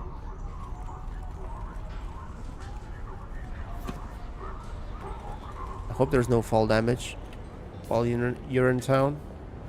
Yeah, let me go withdraw some money because I'll need some money to get back home. Yeah, like I wish these guys were actually talking. Now they're just, you know, gesturing. All of them. Chome. Okay, so this is Chome. Oh, that's a player. He looks almost exactly like me. Welcome. Chom Would you reminds like me to of deposit, or would- Chode. How much Solaris would you like to withdraw? Okay, let's withdraw. No, let's withdraw a little bit more because I might need another flight somewhere. Let's make it 7,000, not 77. Oh, someone's talking. I heard someone talking. That was their name. That is guard, bro. Trooper.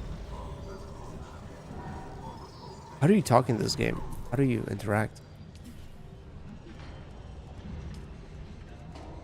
Crouch. He says some crack. He's standing there, bro. Voice chat. V.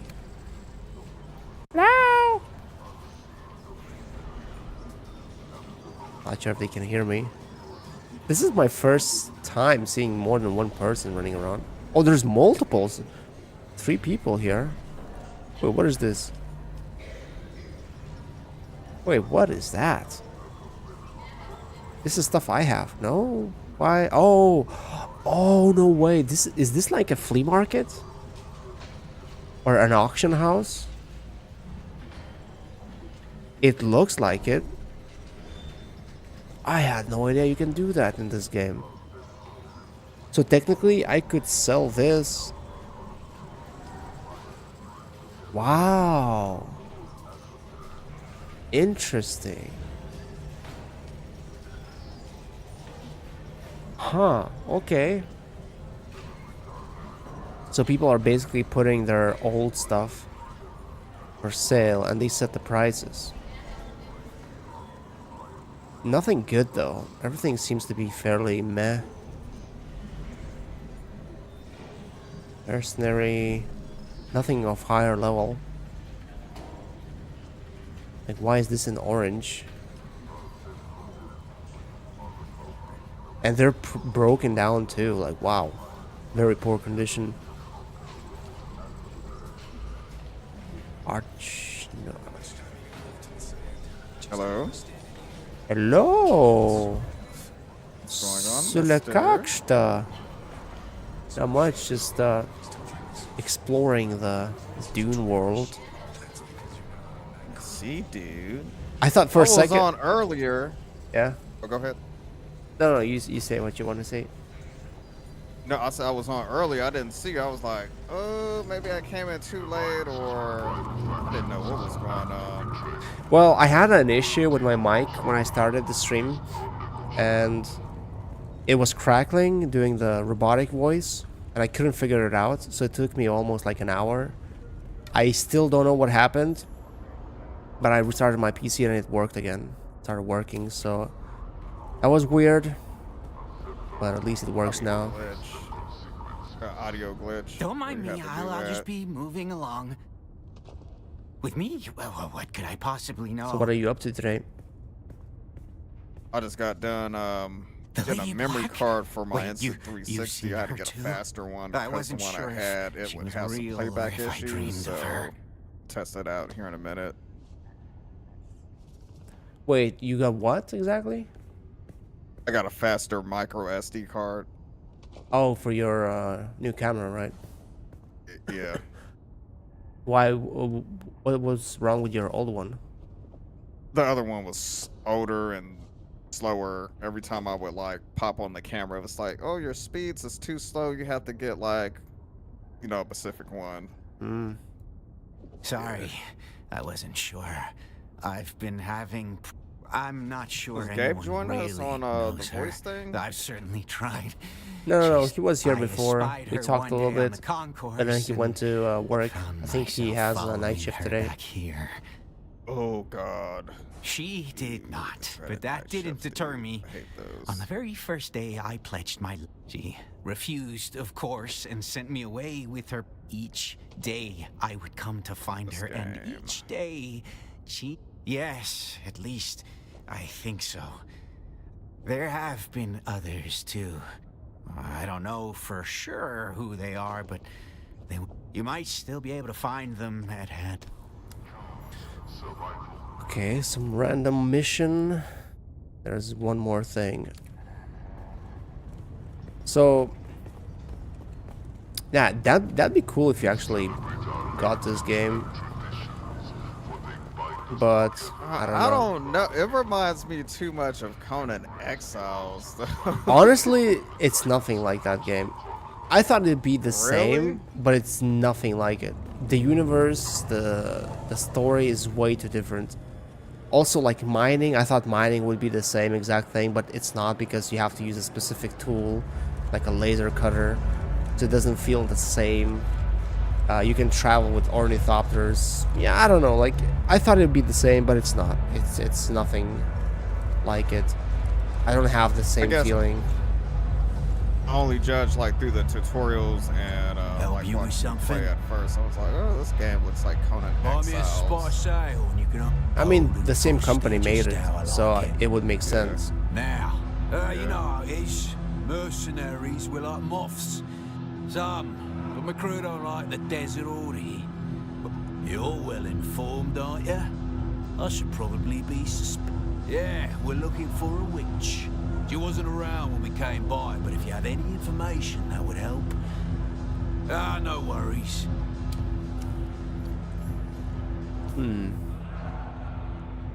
Some weird mission.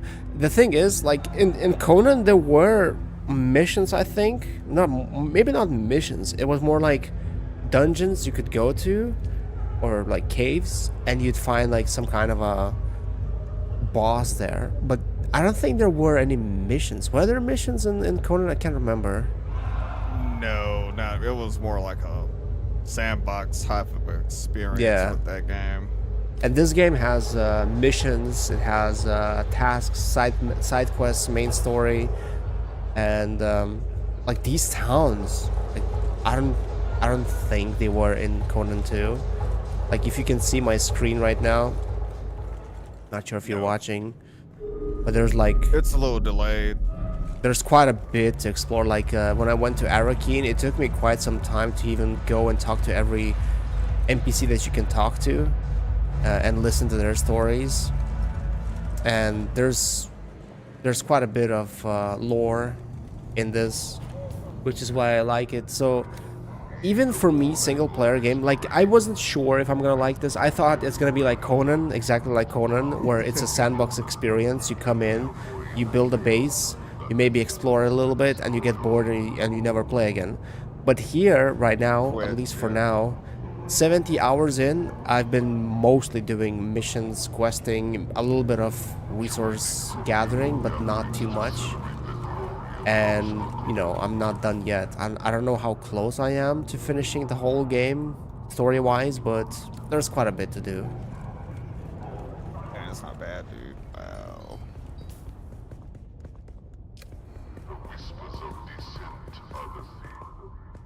Wasn't they having issues on the PvP side of Yeah, there's a lot of talking about it. From what I see, people are complaining every single day about PvP versus PvE. There's a lot of debating going on because basically what they just did. So for all the end game stuff, you have to go to the deep desert, which is like when I'm on my main map. I can access like certain things, but all the good stuff, all the high tier resources you can get are in the deep desert. And deep desert, all of it was huge, but it also was just PvP. And recently people were complaining, PvE players were complaining that, you know, they can't even get access to the good stuff because as soon as they enter the PvP area, they get sniped into pieces by squads and big, you know, groups of PvP players who have all the end game stuff.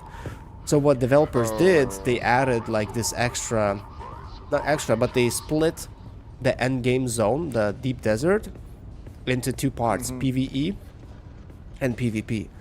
And now PvP guys are complaining that, oh, we cannot kill noobs, we cannot kill solo guys, you know, mining spice anymore. And they start griefing, they start blocking them, doing all kinds of, you know, interesting things to make people's lives miserable. when they come to PvE, and you know, there's a lot of fighting now, like who's in the right, what they should do. Should PvP be only for PvP, or should PvP be able to harass PvE players? You know, all that stuff. So I don't know where that's gonna lead to. I don't know what's gonna happen, but the consensus from what I hear at least is that PvP players are still the minority in this game. A lot of people prefer playing PvE. So developers most likely will do PvE. yeah, like PvE will still be the major force, and we'll see. I don't know, but there's a lot of talking about it. I mean, it's always been that way in Funcom games, though. Dating back to their first MMO I played, it's always been like that. So, what you're telling me, that's not new. Yeah, from what I've heard, it's literally the same exact thing in every single I'm not sure if this is not MMORPG, or maybe it's No, kind of it's like it, not. Yeah, it's but- kind of like, but Funcom games, that's always been that way, though. but Funcom doesn't have too many games. It's just Conan, this game, and that's it, isn't it? Well, they have Age of Conan too, though. That's that MMO I was talking about. Can I fly you somewhere today? Yeah, but I think I read somewhere that it's Music to the my same thing ears. in other games Basin is a pretty of the big same area. genre. Could you narrow it down a little? Zoe and I go back. Ever seen a thought? So yeah, I guess it's nothing new. It's the eternal debate who should be catered more to, PvE players or PvP players. But to be fair, I mean, those PvP guys, from what I've heard, there's like 2 big alliances, and that's what I heard about other games too. At some point in the game, there's 1 or maybe 2 massive alliances, and everyone joins them, and they basically harass every single person in the game who isn't aligned with them. So, no, I think it's just 1, not even 2, because if there were 2, they at least could go to war, you know, like there could be some kind of like, for example, in this game, Harkonnen would be 1 alliance and Atreides would be another, and it'd be just like the lore, you know, like they fight each other, and you'd have PvP having them. But no, what happens is there's 1 massive alliance, and they harass all the newbies, all the new guys. They literally go into big groups and they just kill everyone, and that's what they're doing in this game too. Like there's single or duo or trio people who just go into the PvP zone to mine the good stuff, and they get sniped by these ornithopters loaded with rockets from all sides out of nowhere. Like I've seen so many clips where someone is just chilling, mining resources, and then suddenly, yeah, they're like blasted into the oblivion by God knows where, rockets coming from God knows where, and it's insta death too. Wow. Yeah, that would kind of make me want to be like, yeah, I want to quit. Yeah, that's the thing. I think that's why Funcom is catering to PvE guys, because a lot of people are complaining that PvP guys are ruining their experience, and they just quit. And it's not like PvP guys, you know, like some games cater to PvP because they are their paying customers. Main audience. Yeah, because like they buy skins, battle passes, and whatnot. But this is not that kind of a game. I mean, I don't think, at least. Maybe in the future it will be, who knows. But right now, the paying customer is just a regular PvE guys who buy the game and just come to play, because there are no microtransactions, no battle passes. So it makes sense, Yeah, you know. games like that probably would cater to PvE players too, though, because let's be real here, there's a good amount of players that are getting sick of playing games like that, where these companies are just like milking us for all of our money. Yeah, but I've heard of games, multiplayer games, where they don't have a huge audience, but they have like a small audience, but they pay a lot. You know, the whales. Like the whales, oh yeah. Yeah, they basically support the whole thing. They keep the whole project going. But honestly, like, this game is awesome. Like, yeah, go on. But no, I was saying it makes sense if a game's like completely free to play. Okay, I get it. Yeah, they have to, you know, make money somehow. Yeah. Especially if they're coming out with patches regularly and all that stuff. Yeah. You have to keep the staff going. You know, you have to have a fairly decent sized staff working every day. I mean, this game probably has to have a staff working every day too. You know, you have servers, you have kinds of things. Oh yeah, most definitely. But yeah, I don't know. I don't know. I hope that by the time, if you decide to get this game, I hope it's not gonna be when I already quit. I don't know how long I can play this for, because I mean, this game is freaking amazing.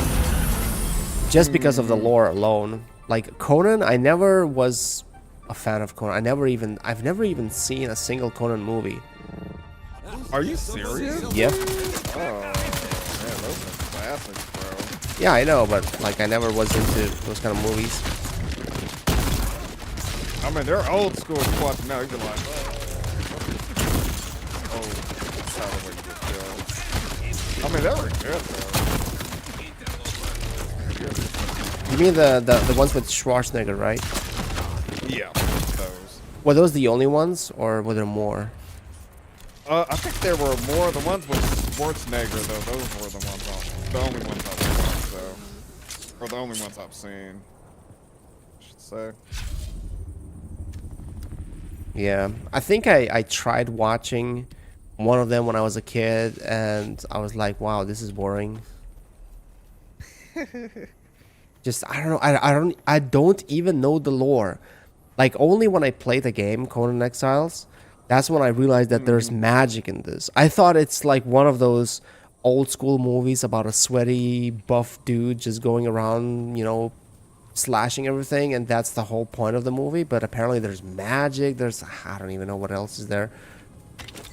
Yeah, they got quite a bit of stuff. They didn't add magic on the Conan Exiles until like later, though. Oh yeah, it was quite late.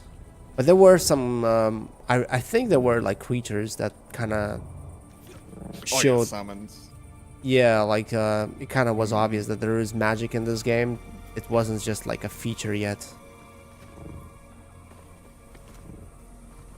But even like this game for me is slightly some sort of a trip down the memory lane, because there are, like, for example, there's music from the old games, from the Sega game that I used to play. In this game, you can listen to it over the radio, and there's like radio stations of different factions, and they have like their shows, just like in GTA basically.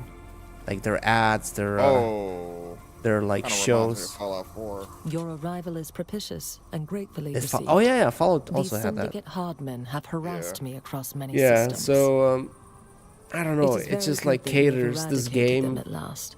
caters a Without my little bit to gratitude. those old school fans, you know, because we haven't had a Dune game for such a long time. And if I remember correctly, there was some kind of an issue with copyright. I think the guy who wrote the books and then allowed or gave the permission to make the movie and the old games, he decided to not let anyone make any more games or movies. And I'm not sure, but I think after he died, his son inherited the rights to the whole IP, and then at some point, I guess someone convinced him, and he finally gave it the green light. And then they made the movie, 2 movies, and with the same license, they made the strategy game that I played before and this game. So. So you were already a fan before Dune Awakening even came out.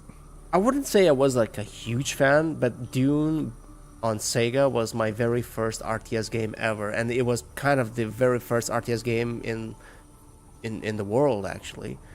But yeah, that was one of the first games I played, and I was very addicted to it.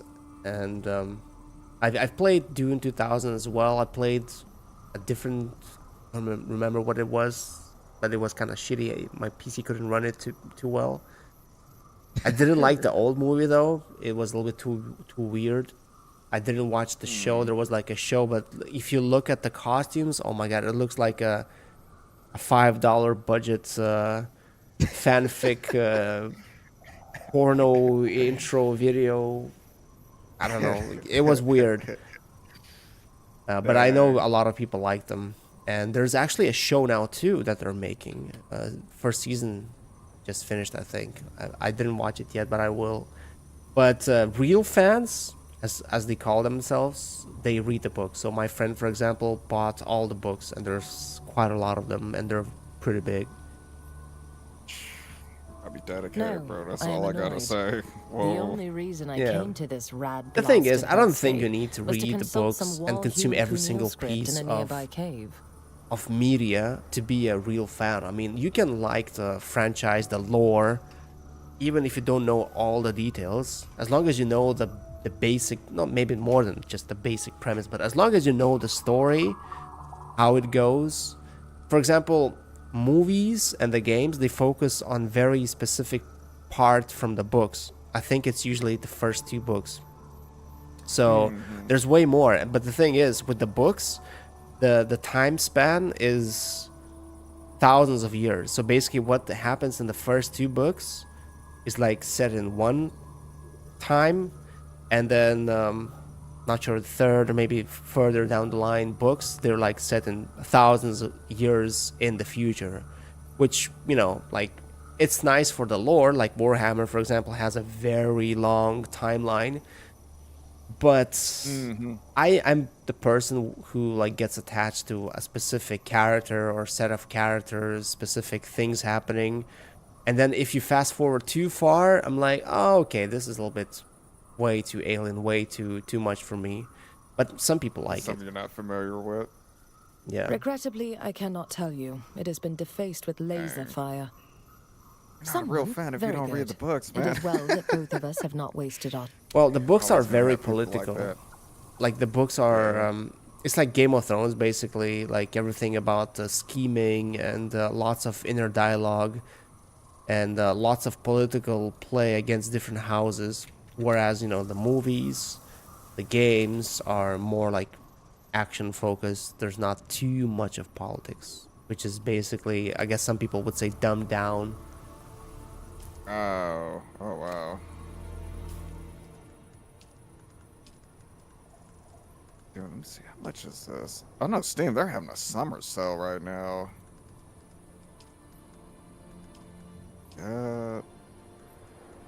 What, you think this game is going to be on sale? No, heck no. I think I already. No, Let's see how it probably much it was like cost. 10% or 5%. I think the base version is $50. I was gonna wait for it to be on sale for like 30 something bucks. I would have gotten it, but Moss was very generous, so he just gifted me the game. It's like, here, dude, you can have this. Yeah. And I've been like, I think last time I checked, I spent 70 hours in this game already. So yeah, even if I bought it with my own money, that would have been money well spent. Yeah, that definitely would have been worth it. As long as if I get to play 1 hour for each dollar spent, I think that's very good money or value. Okay, I need to talk to Peter Degree or whatever that I just tried to poison. I need to go to Harka village again? Oh man. Oh, man. Oh man. Have you seen have you ever watched Lost? The TV show? Ooh. That Talk to was a like dude. 2000s. Oh no, most definitely not. It was very like popular. It was one of the, I think it was the most popular TV show for a long time. Show. But then they like kind I've of went heard downhill. of it. Yeah, I've heard it. I think I was little at that time. Too busy on Cartoon Network, Nick Rioli. No. We weren't that young when it came out. I think I was like I 16 know, or 15 when it was airing. Yeah, I would still watch cartoons though. I don't care. Even like to this day, I will watch the heck out of cartoons, bro. But anyway, wait, what was I gonna say? I forgot. You were saying Lost was the most popular TV show for a long time back in the early 2000s, bro.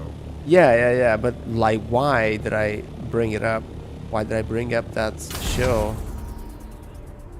Maybe because you like it, dude.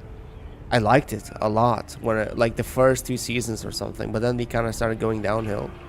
But I'm thinking why I even brought it up. What was I gonna say? Oh, so the character, there was this character. So I thought you might know.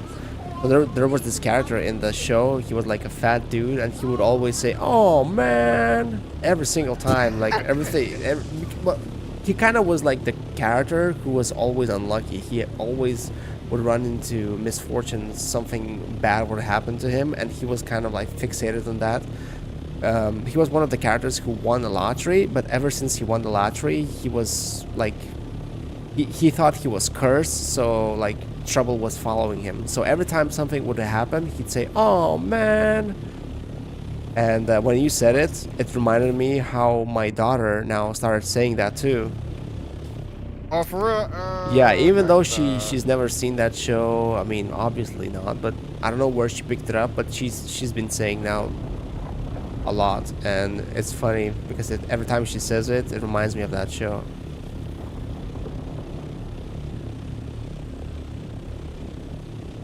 Your ship looks like What's that? I said your spaceship looks like a dragonfly. Yeah. That's how it's designed. It's called Ornithopter. Oh, I Gonna might not fly have somewhere money. today? Music to my ears. Where do you want to? Well, the Harkonnens Yep. love their docking fees, so Oh, no, I that's do gonna have cost money. a little well, all right. I thought I didn't bring enough money. I do have enough money. That's good.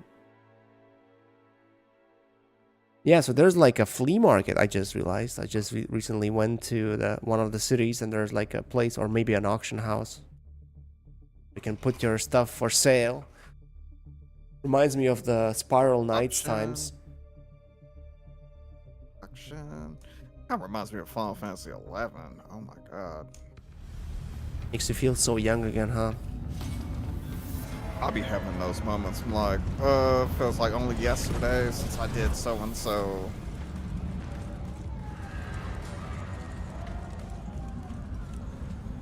What do you have for me? I told you at our first meeting. I always know. Ooh, it's almost 2 o'clock. However, I am delighted you chose to deliver this eat here pretty fascinating tainted soon. spice to me, even if devious. Oh my, no.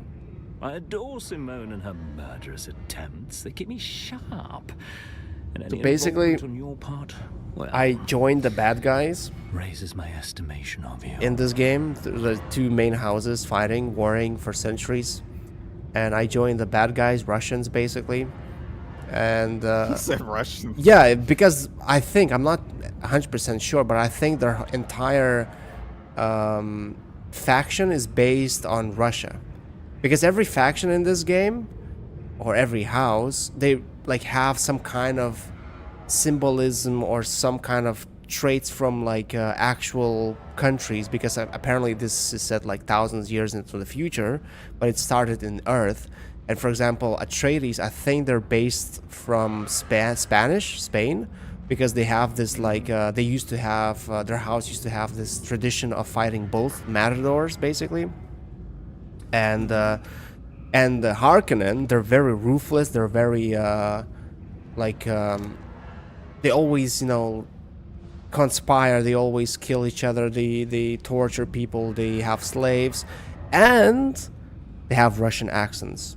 Almost not every character, but a lot of characters have Russian accents. And the main guy, the Baron, basically the top guy of the house, his name is Vlad, or I think Vladimir. No, wait. Is it Vlad? Vladimir. No. It's a Russian name. I forgot. It's not Vlad. It's something else. I forgot his name, though.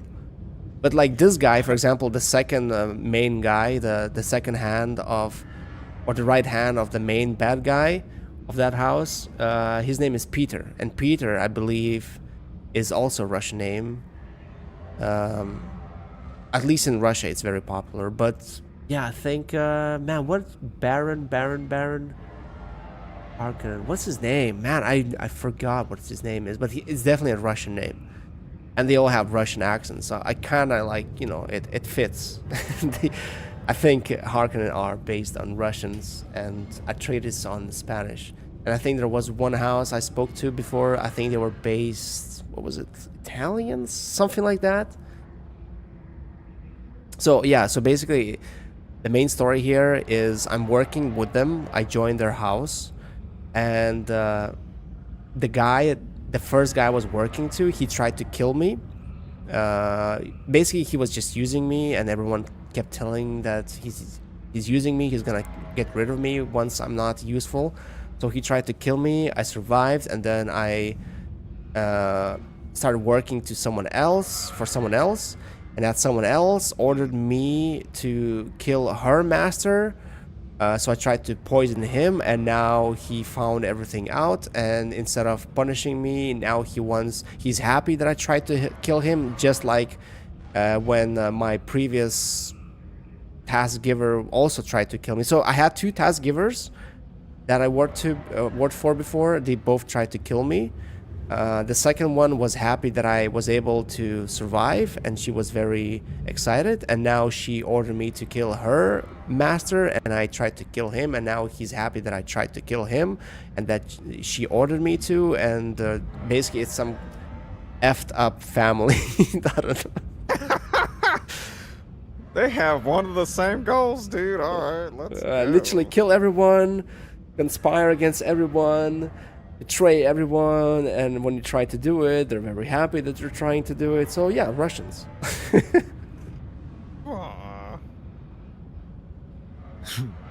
As a mentat, I know when the Baron will send the executioner. He will hold back just so long as I am useful. To move sooner would be wasteful, and I am yet of much use. I instill such lessons in Simone. When will yeah, he's literally the guy now is telling me that the Baron is gonna kill him whenever he's not useful to him anymore. But for now he's useful, so Baron is letting him be his investigation, and right hand. You to work directly for me. Man, the voice actor for this character is amazing, actually. Simone set the ambush on you. The package she gave you contained poison. Whoa, what the hell? Oh. You were a distraction and a scapegoat. I was looking at the side where I was like, yeah, let me put some on since you're talking about that. Such horrible withdrawals as to make I forgot that's the thing on my Discord.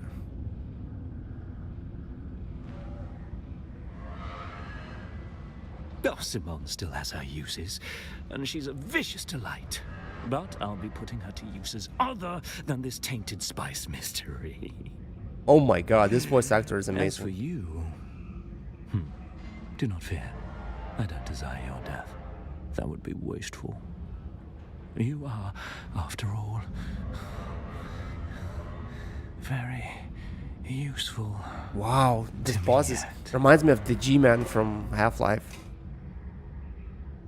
Pauses like changing tone in the same sentence multiple times. That's awesome. It's like admiring you, dude. We must know the origins of this bad spice. I detect an imperial hand at play, but I do not know from what direction or from whom. We shall trace the lines of probability back to Skorda. He has answers that can be cut out of him, and he has recently appeared in Arrakis. All probabilities lead to a naive Atreides trooper named Rafe Oslo. He knows Skorda. Find him, and find out what else he knows. I cannot go to Arrakis unnoticed, but you can. Be swift. Details are in the contract. So yeah, so that's how you move up the rank in the Harkonnen, House of Harkonnen. You try to kill your master, and even if you fail, you get promoted, and you work under another master who's very impressed by your attempts to kill your master, and then you work under them, and you try to kill them, or they try to kill you. That's how you get promoted. Man, that's like a cycle. Yeah. Interesting. I like this. Makes me kind of want to read the books, but maybe someday. I think when I'm older, I'll start reading books, maybe. Got nothing else to do, bro. You're back. It's like the plan. At last. Let me see it. I wasn't sure that you would come.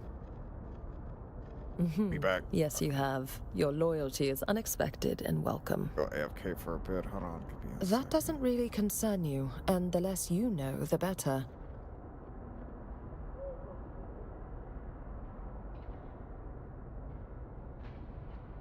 Fine. Perhaps you have a point. What do you wish to know? My name is Jocasta Cleo, and truth be told, I am no longer of the Sisterhood. Without getting into detail, my exile from the Sisterhood found me on the Sanctuary planet. Only the Spacing Guild knows its exact location, so travel to or from Tupil requires their compliance. Yes, especially so when you are stranded with no current. For a long time I did nothing, other than pursuing my research on bloodlines.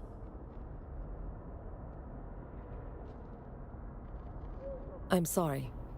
While the Sisterhood has turned its back and cast me out, I still believe in their mission and cannot betray their secrets. That's just their way. One mustn't take it personally. I'm not ready to betray their secrets just yet. But you make a good point. Let me consider that for a while. How You're much is a back. while? Yes, you have shown unexpected aptitude. If only you had been trained from pre-adolescence, the Sisterhood. Thus far, you have learned to control your body and mind. Now, you must use them in... With your muscle training, you will detect the slight shift in air pressure to know a nearby door has opened. With a focused mind, you will detect the variations in a person's voice and comportment. Working together, your heightened senses allow you to see the unseeable and know the unknowable. Now, Hey, Scorpion, I'm about focus. to eat. I'm probably just gonna hang out and chat for Very a bit, good. dude. Your Okay, third no eye problem. has opened, and with it, Yeah, I got Thanks. a some new stuff I world gotta do opens too. as well. Yeah, thanks for Continue stopping training, by. and you will be a formidable presence. It's good, bro. Enjoy the But for game, now, man. take Beat your it. leave while I examine Kyne's lexicon. Do what you must to discover who has issued bro. the contract against me Take care, and man. report back. Hey.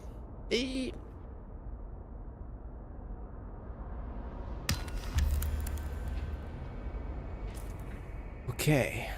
Interrogate Oslo. And now I need to go back. Do I have money? Oh, 20k. Oh yeah, I just finished a couple of quests. Those probably gave me quite a bit of money. Honestly, like, I did admire Peter DeVries' voice actor. And to be honest, like, I didn't pay enough attention to some of these dialogues. I did pay as much as possible at the very beginning of the game, because there were quite a lot of them. But I didn't understand everything, or I just didn't see the whole picture. So Gonna I fly you somewhere today? kind of feel like I would Music love to my to ears. Where do you want to go? replay these missions at some point, maybe. But the thing is, every time I say something like that, every time I say, oh, I'm gonna play again, I'm gonna do more, Look, I can get you there, but I want a little extra for the trip. um, it never happens. Every time I say I'm gonna return to this game, I'm gonna play it again, it never happens because I just never feel like it again. It's still, or I try to, and it just doesn't feel the same like it did the first time. So, yeah, I don't know.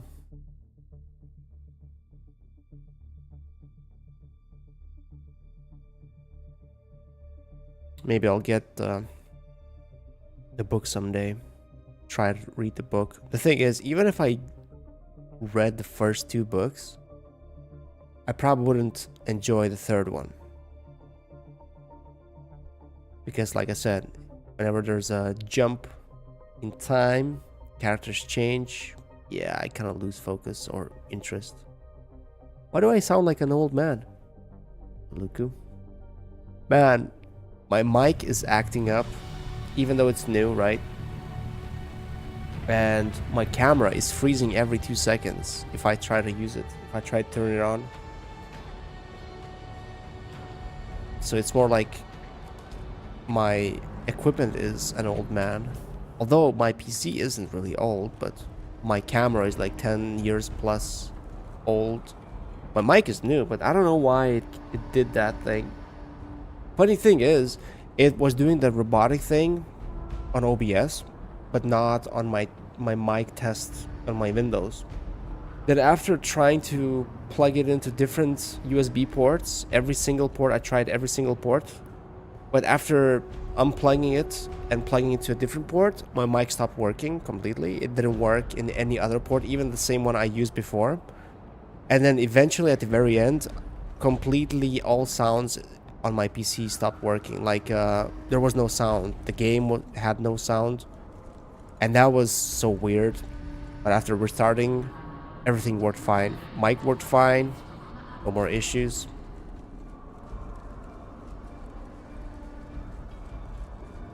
The thing is, with book reading, I just cannot focus for as long anymore.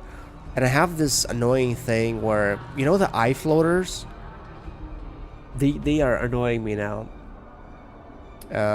From what I understand, from what I read, it's not something you can just get rid of, unless you do some kind of a surgery with lasers or something. It's like, I think if I remember correctly, it's like protein sticking together, and they form these little small tiny pieces in your eye, in your iris, or whatever it's called.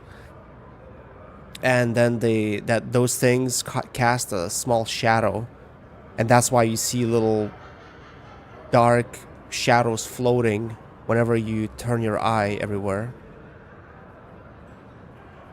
But that's the thing, they don't disappear. Like, they always, like, once they form, they will never go away unless you get that laser thing where they just burn them off. So it's not like it bothers me when I'm, you know, just doing random things in life, but whenever I have to watch at something bright, like a piece of paper, and if I move my eyes in a line, I notice them, and they really piss me off. Hey, you again? You are you? Well, who's asking? Yeah, I heard he got jumped by mercenaries when he tried to go off-world. Happy to help. Scored as a hero of mine. I owe everything I am today to him. I was just a street dog on Caladan. Interesting. I messed up. Interesting that you don't to a prison planet. But scored to see. Spot the eye He floaters. was in the constabulary. I'm pretty sure He saw they're something permanent. in me. Once you get them, they don't go away. Scored to cover it up for me. But maybe, Got me I don't set know. up as a recruit in the Atreides House forces. And here I am now. Right. Last I saw, Scorder was talking to one of them weirdo cult recruiters in town. I gotta see one of them.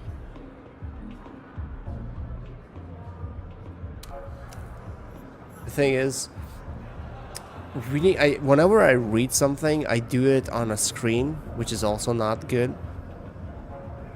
And that's why I can't really focus for too long. But the thing is, I recently thought about it, that I kind of need to start reading books again. Because that's how you expand your vocabulary. And I feel like, I'm starting to feel like my vocabulary has dumbed down so much to where whenever I want to say something, I always go for the easiest word, for the most simple, bare bones word. And that makes my language kind of, you know, boring. And my wife reads a lot of books, and in Lithuanian, but she also told me once that that's how you get all the cool expressions, phrases. You can learn a lot of things.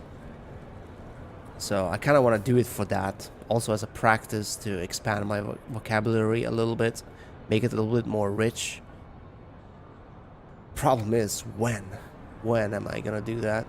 Oh wait, I need to call Peter. Peter de Vries. There's a phone, mobile phone in this game. You like pick it up and ring, ring, ring, ring, ring. You call it. And you get the reward item, which is funny. Sometimes you finish a reward, or you finish a mission. You don't have to go to that person who gave you the quest physically.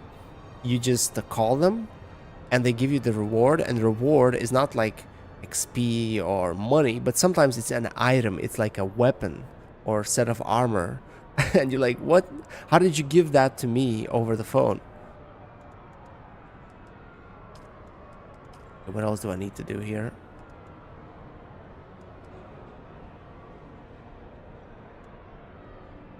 Wait, is that finished? Or maybe I need to go talk to her.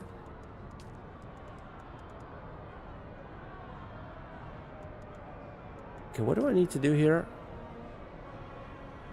Ask the Masquerade about Skorda. Oh, it's actually here. Pronouncing words. Since I have a learning disability, but found myself getting better at it after reading stuff for a while. Yeah, that probably does quite a bit of good stuff. I've been, for the past few years, couple years, I've noticed how I also stopped pronouncing some words correctly. Even in Lithuanian, like instead of pronouncing a word fully, I slur like half of the word and it sounds like a mess. And at first I thought it's just something that happens to me when I'm drunk.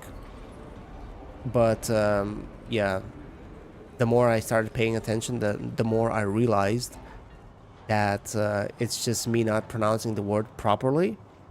And it's probably because I'm just lazy. I don't open my mouth fully when I talk.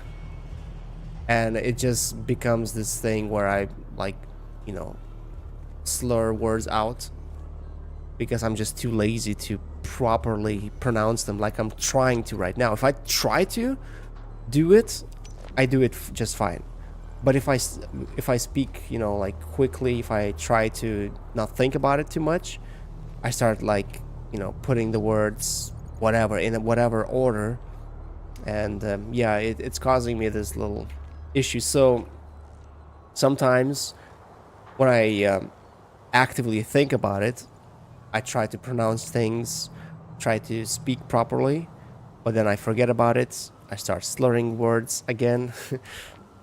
So yeah, but the biggest reason why I do this is because I don't move my mouth instead of properly speaking. Like sometimes when I look at other people, how they speak, they move their mouths so much, like they express everything so much. And I think that's partially because of my self-consciousness about my bad teeth. I mean, that's probably why I don't try to pronounce the words properly, because I just don't want to show my teeth too much.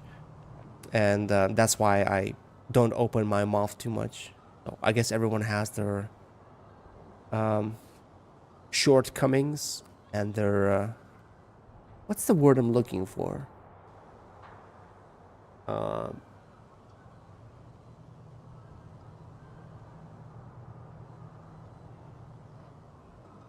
I don't know. I can't even remember the Lithuanian word for it. I know what the word is, but I can't remember. And the coils of providence bring you to us. I am a naib of the Masquerade. I am a teacher. I am a recruiter. We follow the holy tremis of Shai Hulud, as interpreted by our Sayadina Nala. We honor the tyrant worm by spilling our water. Yeah, I've had bad teeth since young age. Basically, when I was a kid, here in my city, they put a lot of, what is it called? I know that JRK, what's his name? The guy responsible for health in US right now, was appointed by Trump. He wanted to ban chlorium. Was it chlorium? He wanted to ban chlorium from being put into water in California, I believe, because he thinks it causes autism or some shit, which probably is not true. But basically, in many developed countries, they put chlorium or whatever that chemical thing is called into the water sources of drinking water, because it apparently makes people's teeth in general better, because they have better protection against cavities or something like that. So basically, my city has that too, but we have a little bit too much of that thing, and too much of that thing can cause this illness. I'm not sure if it's even an illness, deformity. I don't know what it's called, but basically it makes your teeth discolored and more prone to cavities. It's a pretty rare thing, but it happens. I don't remember the statistic, but it's fairly small. And ever since I was a kid, ever since I got my permanent teeth, and since because I used to drink a lot of water from the tap, I got this thing, and every time I would go to a different dentist, they would always call their colleague to come and look at it, because it was one of those cases that every dentist wants to see and wants to examine in real life, because I guess not every dentist gets to see those kind of patients, so it's like a case study for them. So yeah, so ever since I was a kid, I had pretty bad teeth, and when I was younger, I didn't even get the cavities fixed. Now I have all the cavities fixed, no problem there. But when it comes to the visual look, yeah, it's not great. So yeah, the only thing for me to fix all of this would be to get implants. But I just, not only it's expensive, but I just don't want to do it. But I know it would make a huge difference for my self-confidence, and also for the way I speak. And maybe it would fix my issue with me not pronouncing words properly, because I'm just too self-conscious about opening my mouth fully when I talk. Oh yes, a promising convert. It is a lot. I don't know how much Come exactly. To our learning center in the Udum. But I think You'll it's find like your friend, and perhaps enlightenment. 4,000 euros here for a full mouth thing. I'm not sure. I think I saw that number somewhere, but I'm not entirely sure if it's for a full mouth rework or just half or just front. I'm not sure exactly, but it's quite a bit. But also, I don't know if I want to go through all of that, because that's a lot. They have to remove most of your teeth, if not all, to get the implants. And yeah, that just sounds too much. I'm not afraid of the pain. I'm afraid of all the stuff after, how weird. I had one, so basically I had one tooth removed, and it had to be replaced, but not with the implant. They put a crown, so basically there was a hole for quite some time, and then they put a crown with a fake tooth in there. And man, I remember the first day, I thought I'm gonna just keep throwing up. I thought I'm gonna throw up constantly, because it felt like something stuck in my mouth the whole time. I thought there's no way I can get used to it. This is insane. How the hell am I gonna live now? But after a day, my body, I guess everything got used to it. And that was not an implant too. With an implant, it probably would be even worse. It'd probably be 10 times worse. And I've heard and I've seen and I've heard from my family how sometimes there are complications. You get an implant, and then it starts, your body starts rejecting it, and then you have issues. It's just a hassle, a huge hassle. So for the sake of, you know, looks and maybe a little bit of self-confidence, I don't know if I want to go through all of that discomfort.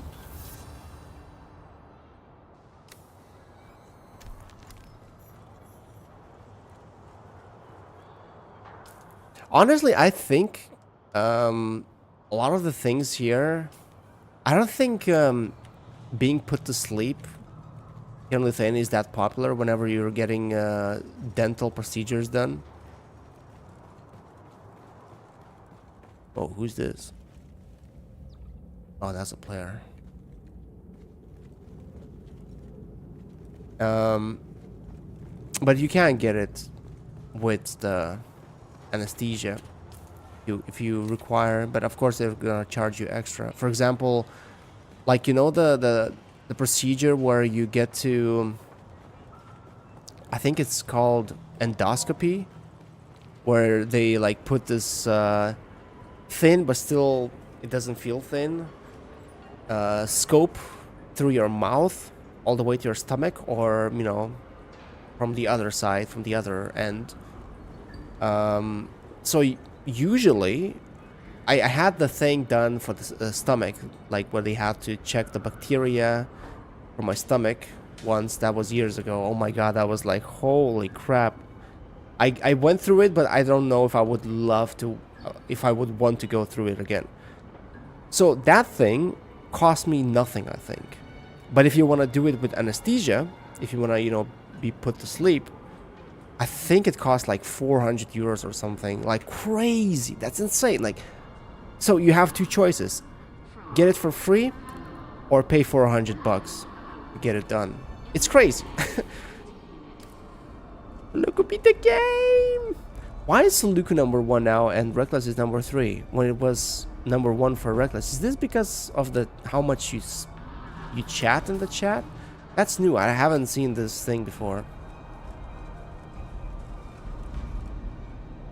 Okay, I need to report to Peter de Vries. Can I call him again? Have his number? Nope, I have to go physically meet him. You'd rather get it for free and stay awake?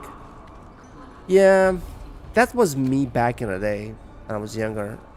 Now that I have this, I think over time I developed this gag reflex where if I go to the dentist and he puts a little piece of like tissue, right? Like whenever they want to put the filling in, they put this tissue around your tooth so that the saliva wouldn't get inside. So even if he puts the smallest piece of tissue next to my tongue, I start gagging instantly. And it's so freaking annoying. Like, I'm not afraid of the pain because I endured so much over the years. Like, I had so many things done, so many fillings. So, like, I had one surgery. So, I'm not afraid of the pain. But the gag reflex, I don't know, it's so uncomfortable. It's so, I feel ashamed, you know, like when I go to my dentist and I keep gagging and he wants just to do his work, but I cannot let him because I keep gagging. I feel so ashamed. Music to my ears. And I hate that. Where do you want to go? That's why I think now with that gag reflex, I wouldn't be able to go through that stomach check again if I had to. If I wasn't put to sleep. Let's go Based in a to pretty big place. Anvil is closed. I No. never miss the No, chance wait, to no. I need to All go right, suit yourself. back to Harko. Wow. I'm gonna spend a lot of money flying back and forth just to do this one quest. That's crazy. Music to my ear. Well, the Harkonnens love. Oh, all right. At least I'm getting paid for these quests. 400 bucks sounds cheap as heck compared to the US. Yeah, you probably would pay like what, 10,000, and you'd be in debt for another 20. Yeah, 2,000 for your teeth getting pulled. I got my wisdom tooth removed like a year ago. For you know how much? You want to know how much I paid? I mean, to be fair, it's my dentist that I've been going to for 10 plus years. So whenever I go to him, he doesn't charge me what he probably charges his regular or other patients, and he never like puts that money, you know, like he doesn't do it like on paper. You know, like technically you should come, they should give you like a receipt that, you know, you got a service, but every time I go to see him and something done, I just pay him straight to the pocket basically. So that's probably why it's so cheap. But you want to know how much I paid for my wisdom tooth removed? 20 euros. Or no, maybe I think I paid 30 because he had to put the painkiller, you know, the thing where they stick the needle into your gums to make it numb. That actually doesn't happen often. Like I usually don't even need that. But of course I had to get it done for that. And it took, I think he took the tooth in like 6 seconds. He took it out in like 6 seconds. But yeah, every time I need to get a filling at his place, whenever I go to get a filling, I pay 20 euros. 20 euros and it's done. But he usually does it in like 15 minutes. But to be fair, but that's probably because of my gag reflex. Sometimes when he does a filling, I have to return to him like a month later because that filling kind of didn't stay there. And he says that it's probably because some of my saliva got inside, and whenever there's saliva that gets with the filling, it doesn't stay strong for long. Which I would understand because, you know, I start gagging and yeah, I wouldn't be surprised if some saliva gets in there. And also there's a reason why I don't go to other specialists, because I'm afraid that I'm gonna have the gag reflex, and some dentists like to really put a lot of things, a lot of tools in your mouth at the same time, you know? Like some of them like to have this little mirror, they have to have that sucking thing that sucks the saliva, and then they have the, you know, some other tool inside, and they just love to squeeze in a lot of things. They also put those tissues around your tooth. So yeah, I would just throw up if I had to go to one of those guys. But I remember when I was younger, I went to a new dentist because she was doing better. What was it called? You know, when the what is that called? When they basically clean the nerve and they clean it, like it takes quite a few sessions. You have to go there every week, and they have to really thoroughly clean your nerves and all the things deeper. I forgot what it's called, but yeah, that cost quite a bit. I think each visit cost me like 30 euros, but back then prices were much cheaper because of inflation. That was like 10 plus years ago. So by today's money, that probably would be 100 or something. And my brother actually, he just had one tooth being healed with the same thing, and I think he spent, what was it, like 900 euros to heal one tooth. So it's freaking insane. So don't think that every single dentist here is 20 euros. If it's a private dentist, if you go to the, you know, the public ones, you won't have to pay for the work. You only pay for the medicine, and usually that's the painkillers, you know, some tissues. So yeah, you'll pay like 50, maybe 50 bucks, maybe even less than that. Depends really on what you have to have done. Congratulations, you're a natural at being a ritualistic lunatic. And according to this report, this talent is reaping rewards. Yeah, back to, you know, I used to hate when they, I remember, yeah, so when I used to go to that root, I think that's what it's called, right? Root. So when I used to go to that one dentist, new dentist, for a root canal, because my old dentist wasn't really good at doing that stuff. That was actually after the surgery. Each visit would cost me 100 Lithuanian litas, which was a lot at the time, quite expensive. And every single time they had to do an x-ray for that tooth, one tooth. Every single freaking time. I hated it because, you know, like they give you this like big contraption, this like arm with like a little plate, metal or not metal. It was some kind of a plate that you had to bite on. And they would like put the little film thing where they would want to get the picture done, basically, and it would just fill up your mouth with that big contraption. And of course it would take some time because they would have to put it in your mouth. Then, you know, the nurse would have to leave the room because they would activate the x-ray and they wouldn't be able to be in the same room at the time.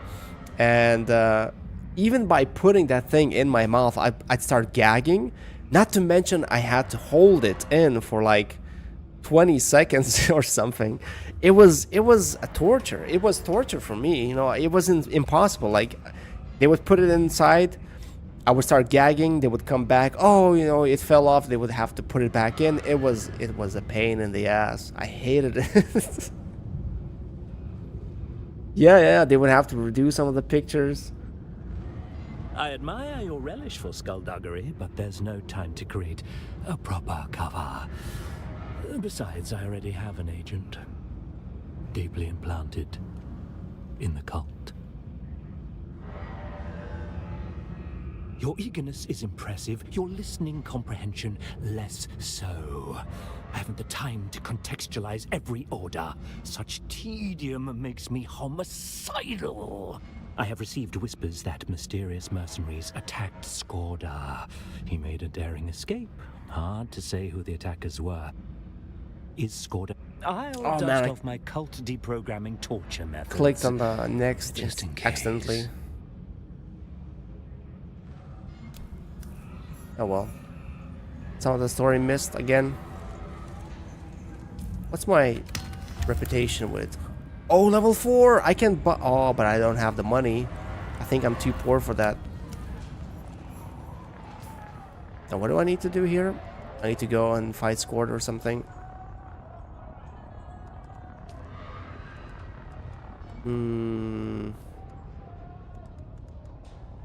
Oh, I forgot to go talk to that woman in Arrakis.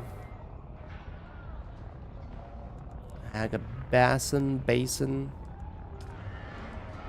Haga Basin, okay. Who sells?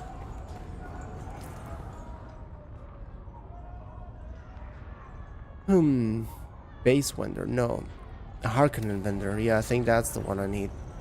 A Harkonnen vendor, I think, sells skins. I don't know if I can buy the Ornithopter skin just yet, though. What will it be? Or at least from this guy. Cockpit. No, I don't want cockpit. I want... Yes. I don't know what it looks like. I wish there was a way... Flying vehicle swatch. What's the difference between variant and swatch? But anyway, I want that. 60k? That's more than half of my money, but I think I can afford it. Now I want to see what it looks like. Cannot customize it right now, but I can go.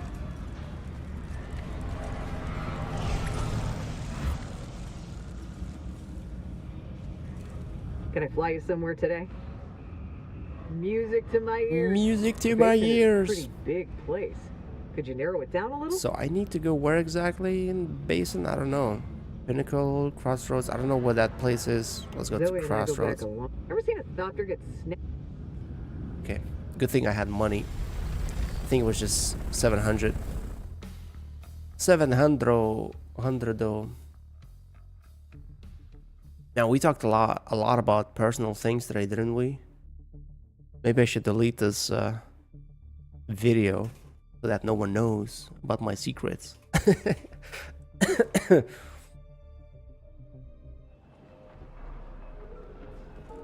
Let's see. I want to see the Ornithopter. I can change what it looks like now.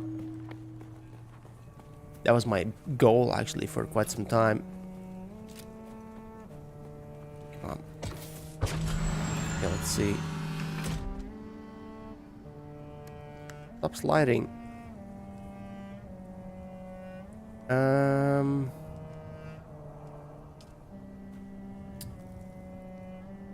How do I manage vehicle, refuel? How do you change what it looks like?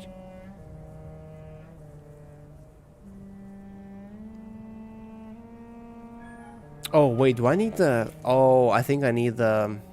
Oh, I have it. That's great. Yes. Oh, yes, that's exactly what I wanted. This is amazing. Oh, it looks so beautiful. It's a work of a beauty. No, Reckless doesn't know anything. He's too young to know anything. Oh my god, that looks so freaking beautiful. Look at that thing. Oh, that reminds me of that show, Lex. I think it was called Lex back in the 90s, about this dragonfly type of a spaceship with that was conscious, and a crew that was just happened to take control of that ship, and how they would travel from one planet to another planet, fix issues and whatever. Man, this is so beautiful. Work of art.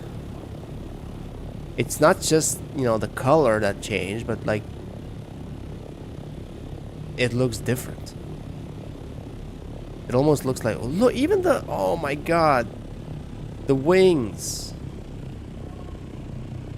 Everything is just perfect in this one. That's honestly, that's the only reason I sided with Harkonnen. I like their suits better. I like their armor looking better. I like their armor and their weapons, what they look like better.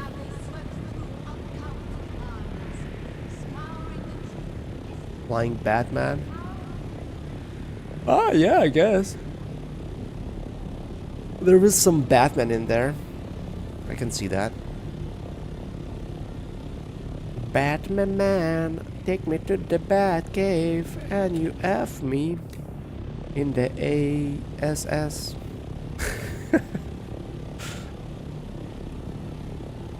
Funny, huh? Best joke of the night. Honestly, like these kind of videos, videos could compromise me, you know, in the future. Like, no one really watches these videos, these VODs.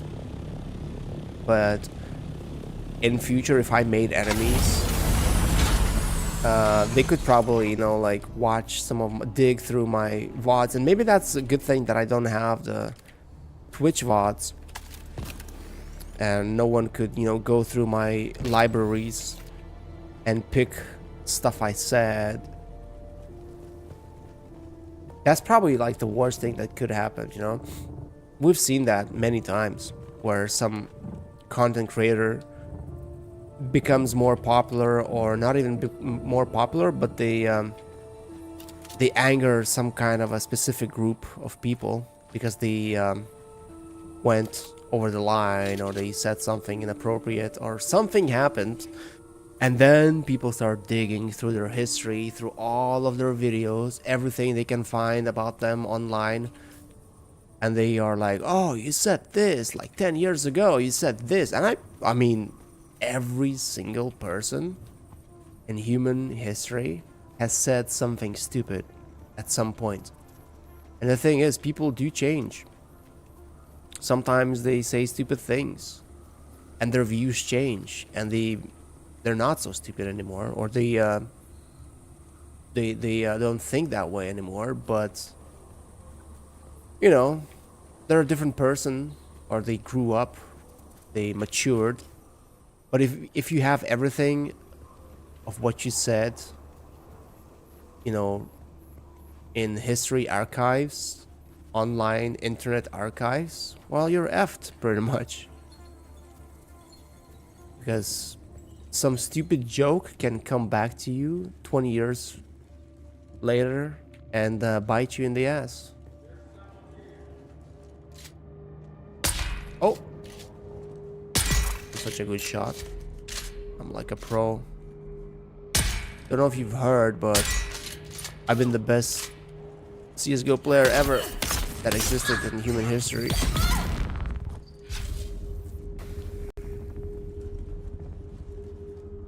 Oh wait, do I have my blood bags? Nope, of course not. Because I was farming and I forgot to take them.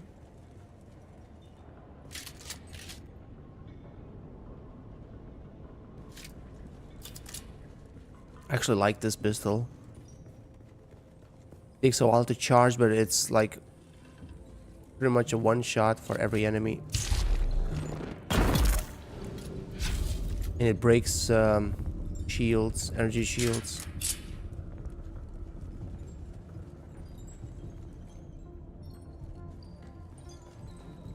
Okay, what do I need to do here?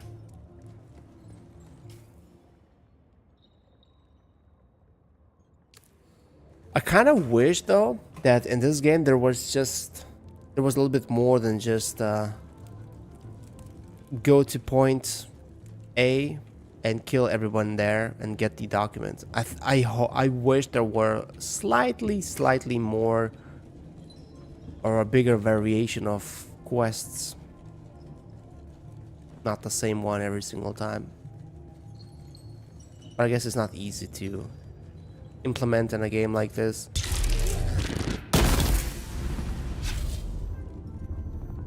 Who's there? Oh, you're there. Also, they're kind of stupid when they when you kill their buddies, and they say identify yourself. Like you come in, you blast through the doors, you kill a bunch of people right in their face, and their first reaction is identify yourself. It'd be funnier though if they said, why did you kill my buddies? Why did you kill them? Explain yourself. At least that'd be funny. Now it's a little bit of a immersion breaking. Reminds you of Skyrim and Fallout. Yeah, honestly, I feel like we're never getting smart-ish AI where it doesn't feel like it's breaking the immersion. Unless we get AI, like actual AI, generative AI, controlled AI in games, like what supposedly, according to the rumors, is gonna be in Half-Life 3. Like AI that doesn't work off scripts, but actually responds to things that happen in a game.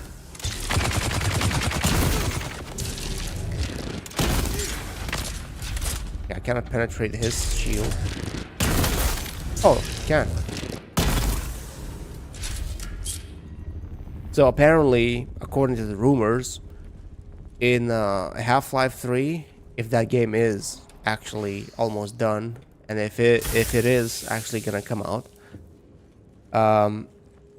AI in the game should not work off scripts, or maybe partially to some degree, but they are supposed to react to things based on what you've done and what you've said, and it should be, I don't know if it's going to be different every single time or just there's going to be different variations, but it sounds like that's the only way how we could have AI that is capable of not sounding or seeming dumb, where it's a script and something changes slightly and the script doesn't work in that situation. It sounds off or stupid, like that short video I made from Kingdom Come Deliverance, where I came to do a quest in someone's house, and instead of doing it at daytime and finding the woman in the town during the daytime,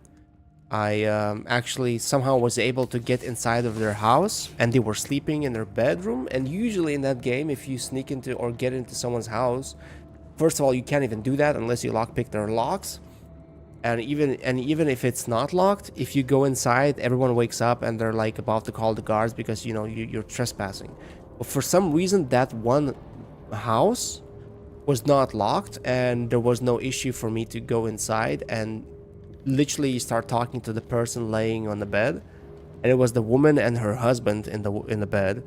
And I started talking to the woman, instantly jumped to the, not cutscene, but the dialogue window. And we talk about her husband, how he's sick. And then she gives me directions how to find her house and how to go and find her husband in that house when he's literally laying next to her in the same bed. And that was such an immersion breaking thing. I thought, wow, this is so not cool. And that's when I thought, okay, if Half-Life 3 really comes out and it's what rumors are saying, maybe they can fix that thing. Maybe we have a chance of games feeling less robotic in the future. But also that brings us closer to AI taking over the world. So, I mean, you know, there's pros and cons. We'll get better games, more immersive games, single-player games, even maybe multiplayer games. But we're gonna be slaves to the robots, so I don't know which is worse or if it's worth it. I honestly think it's worth it. I think it's worth being enslaved by the robots and AI if we get to play games that feel realistic and we get to spend our lives in the Matrix. We are human batteries and all we do is power massive fields, robot empire, but we get to live in shitty lives in virtual reality. I think that's worth it, don't you think?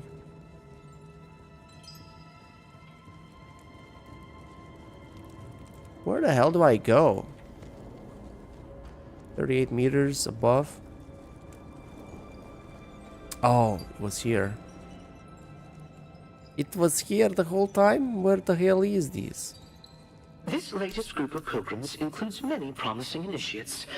Truly many see the hand of God in the green growing things that flourish in the Udam.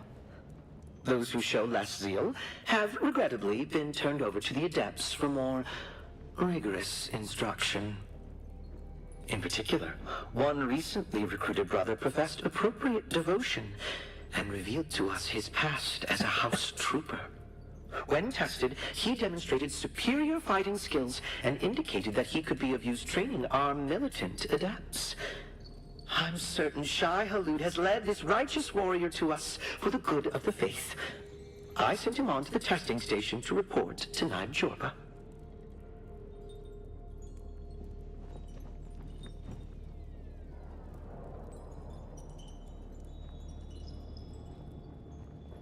Yes, that is exactly what I thought. Okay, I don't know. I thought I was gonna do next game that I'm gonna do videos for my YouTube. I was gonna do it with a camera. But today, I think it did that last time too a little bit, but not as much. But today it's insane, like how much and how often it freezes. And I'm not sure if there's even a fix for that. Maybe, actually, it could be that I switched places when I was trying to fix my mic. I might have plugged the camera in a different USB slot, and now that's why it's not capable of, you know, not freezing. Which would suck. Yeah, I don't know how to fix that. I don't know if that's even fixable. But if that's the case, if it's gonna keep freezing, I can't really do what I wanted to do before. Can I mark it?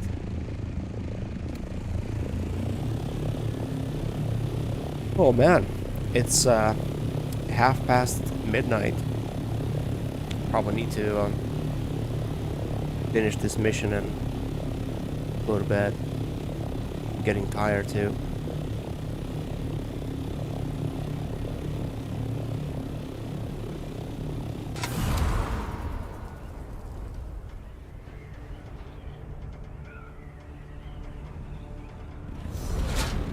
I'm getting tired here, so take off all my clothes. Well, at least tomorrow's Friday.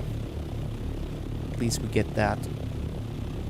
I just need to go investigate the syndicate thing. And after that, I'll probably have to go back to my base. Oh man, but I left the blood bags. That's not good. Actually, it's kind of on the way, yeah. I can go grab my blood bags.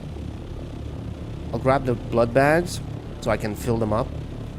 And then after I'm done with that mission, I'll go back to my base and set those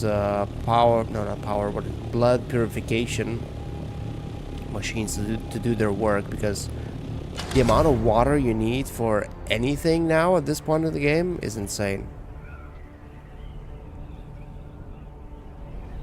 But at least I have those wind trap facilities. I'm not sure if there are wind traps, but they basically generate water constantly as long as there's a filter in them, and I do have filters that should last for, man, how much was it? How long was it? I can't remember. Was it 8 hours or was it days?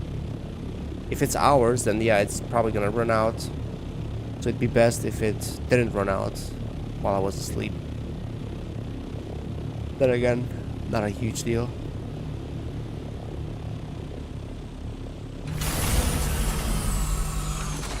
I like how you actually leave through the top now. Okay, let's take 2 bags, and I need a seared one, but there is probably no seared one. Oh, I need these as well because I want to make stuff at my base, but I can't. Why do I have so many fuel cells?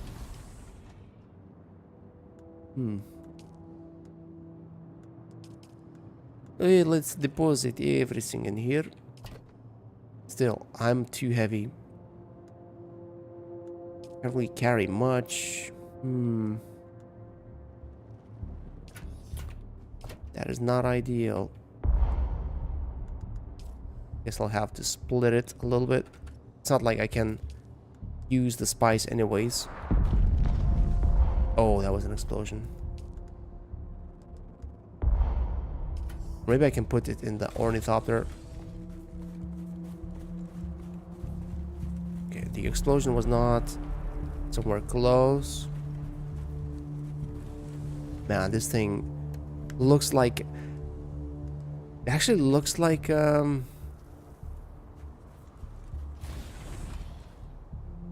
It's more rounded. It's more like a... It's less than a machine. It's more like a biomechanical machine now.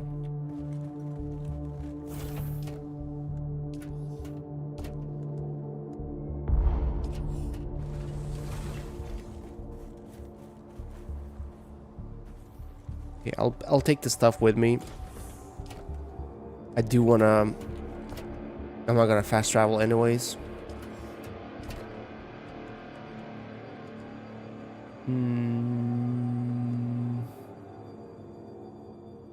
Yeah, that's it.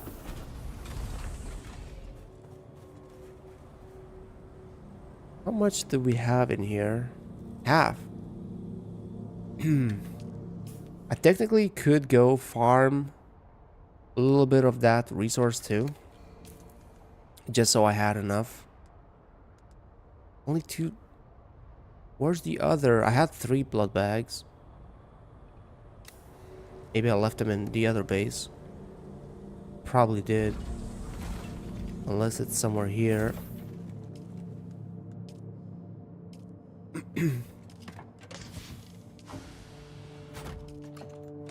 No, I guess I left it in the other base.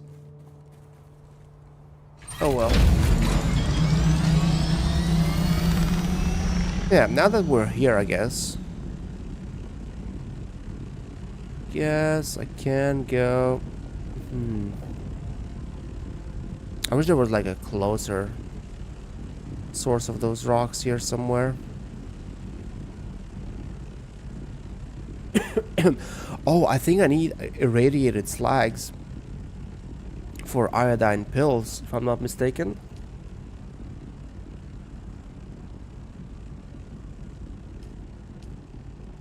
Where is that thing? I remember I researched it.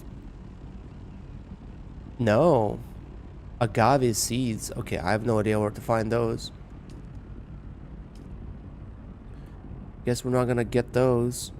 But I wanna go and farm some of those. Now that we're here. And I really need to think about my base. I wouldn't call it relocation. I would still keep the base up north. Because sometimes you get caught by the storm and you don't have time to fly all the way to the other side of the map. So you wanna do it. You wanna land somewhere safe ASAP. So northern base would be good if I had to hide from a storm. On the other hand, every base costs money. Not only you have to maintain them, you have to constantly make sure that they have power, but they also you have to pay taxes to the emperor. And the northern base costs, I think, 12k per cycle. I'm not sure what cycle really means. How often is a cycle here? Whereas my base in the center only costs 4,000. So that's 3 times more up there in the north. And really, all I need from the north is just aluminium. Well, there's a lot of basalt, but I haven't been using it at all. I'm not even sure if you need it for anything other than cosmetics. So if it's just the aluminium there, yeah, it's not really worth having a base there and paying that much of taxes. But I don't know, we'll see. Maybe I'll destroy that base, maybe not. But it definitely will take quite a bit of time to do it. It's not gonna be a quick thing. Okay, we're taking some radiation damage now. Need to fly. Glide. Need to fix my wings. Actually, my wings are getting pretty used up. But this build, I've been running with it for quite some time now. I'm surprised how long it lasted. And I believe, I hope, I have enough resources to build new ones.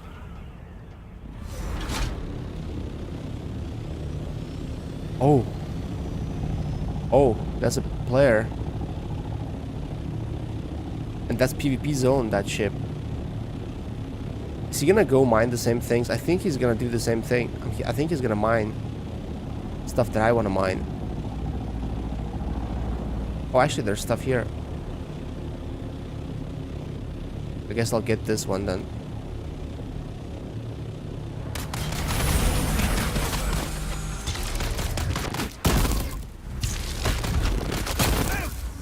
Whoa, he's not dead?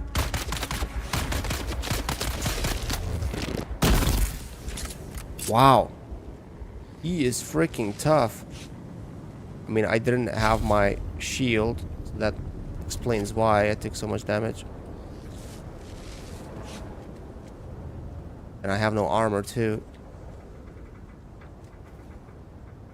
Dual cell. What? Really? That's it? That's all we have here? That's crap. Anyway, I need some resources. Can't waste too much time. Yeah, that player was doing something in that ship. I didn't go for the ship. Not sure if people are instantly aggro on you. But I was watching someone play. And they went to one of the endgame dungeons, caves, whatever you call them, to get some resources there, or something. And there was a random guy that was playing with them, and they were all chill. They were going together. They were doing everything together. But then when they killed the boss, the random guy that was playing with them, he killed one of their group guys while he was by himself, and he told his friends over the voice chat that hey, that guy just killed me. So they So they avenged him basically. And the guy was pretending like nothing happened. He was just running with them as if... I guess he didn't know that they were in a group. He thought that that guy, since he was solo, he was a solo guy. And those other guys were not with him since they separated. So that's why he decided to kill him and take all of his stuff. That was quite scummy.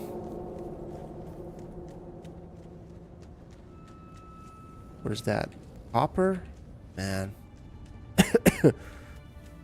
Well, already halfway irradiated. There's nothing else to mine here. Oh no, there is. Wasn't paying enough attention. Man, this is so hard to navigate. Holy crap. There's so many holes to fall through in.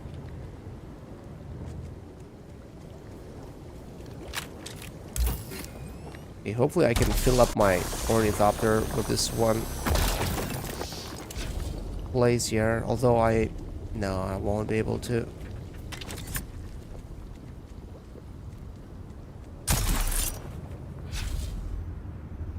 Oh, yes, there's one more.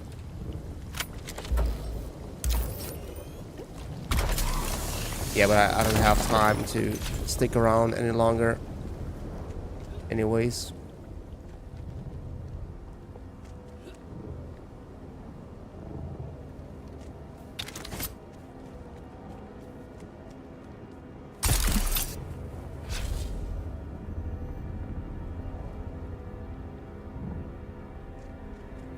Oh my god. Come on! That's like with the worms. I've seen videos of people getting stuck. Okay, other side. Get out. Oh no, my radiation is a little bit too high. I think we still have enough time. I think we're okay.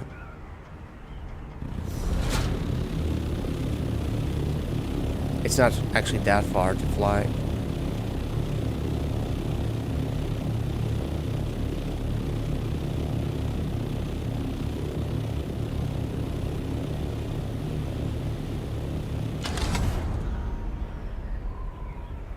I wish there was like a couple of rocks around here too. Only basalt here. I think I can see the edge. Actually, these rock formations could have some as well. Oh no, they won't. There's no way.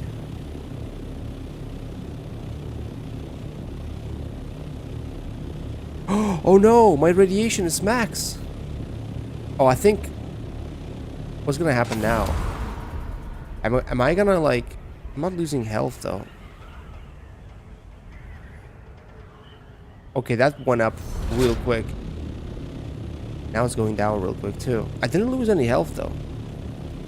Okay, so look, that's exactly what I would be doing when I be playing this for the past few days. I play this game and just lurk in someone's stream or have a video up. I mean, I feel like that's part of the game, isn't it? I need to switch my gear.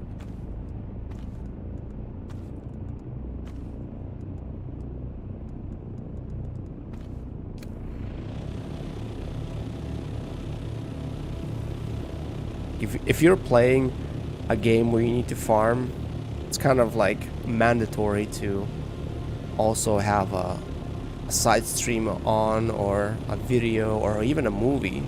Man, I remember how I used to play Diablo 2 when I was a kid, and I'd watch TV. I mean, back then you couldn't access movies, any movies you wanted, or there was no such thing as streams, podcasts.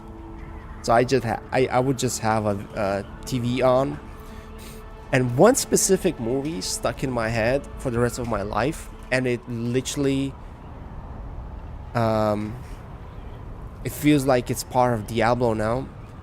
The movie was Desperado with Antonio Banderas. Like, that movie got stuck in my head.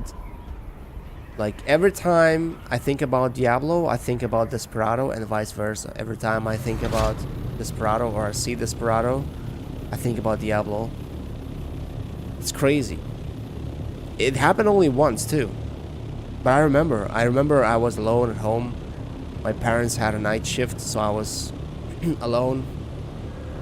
And I'm pretty sure it was summertime, so I was on vacation. I was able to game for a long time.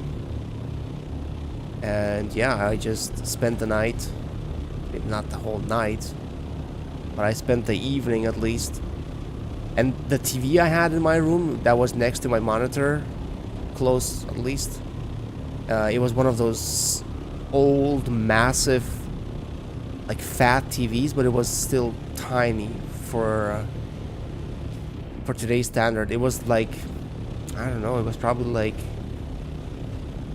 so if my current monitor is 27 inches wide, that TV was probably like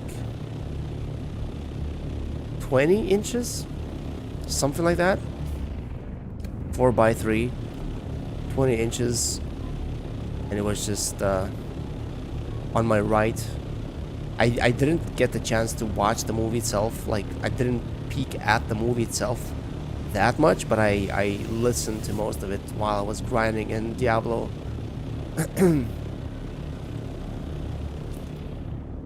So that's a cool memory.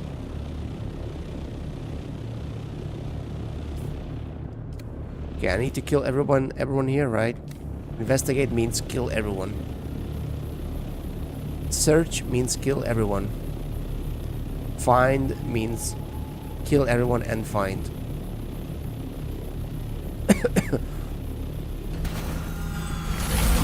Oh yeah, I cannot put away my ornithopter now. Because when it's full, you cannot hide it in your pocket. And if the storm comes, you're effed. Okay, go high.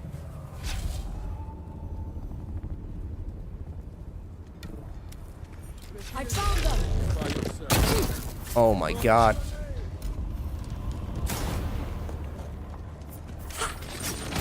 Yeah, the lag. That's great.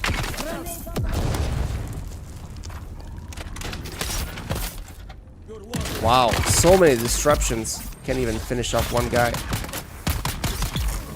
What? That was enough to kill him? Oh no no no no no no no no no no. Don't disrupt my healing. Yeah, the frame drop though. Not a big fan of that. Even though it says 80, it feels way less than that.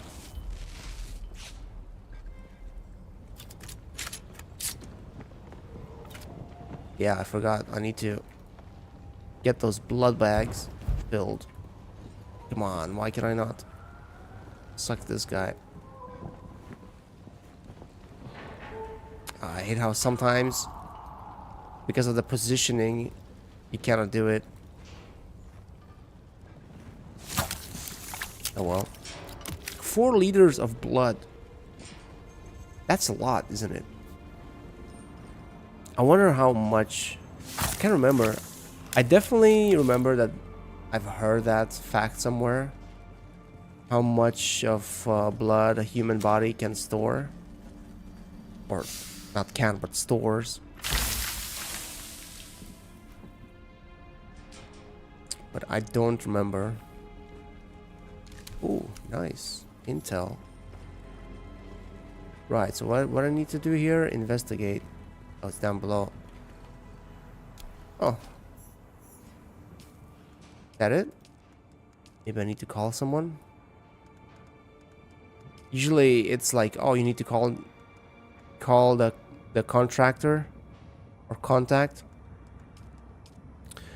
Yeah, there we go. And then they give you another thing to do in the same area. So if you don't check and you leave the area thinking you're done with the mission, you might have to come back later. Because you were supposed to pick up something else or find something else. Well, that was easy. Identify yourself. Here's my identification. I hope that helps. Thank you for your blood. Where did I park?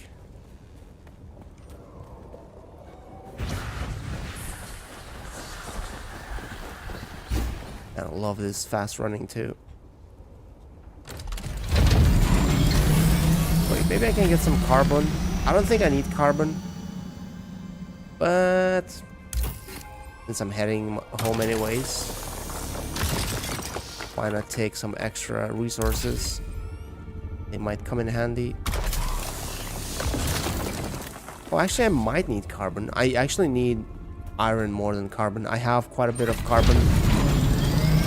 I need more iron. Carbon is needed to turn iron into steel. So I have plenty of carbon. I just don't have any iron. I'll have to do an iron run. But yeah, not today. Tomorrow maybe.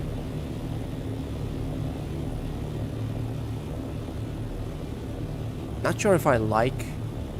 Not sure which method I like more. If I like streaming, having a talk with one of you guys here and there, and then talking to myself for the rest of the time, or watching a video or listening to a podcast while doing all of this.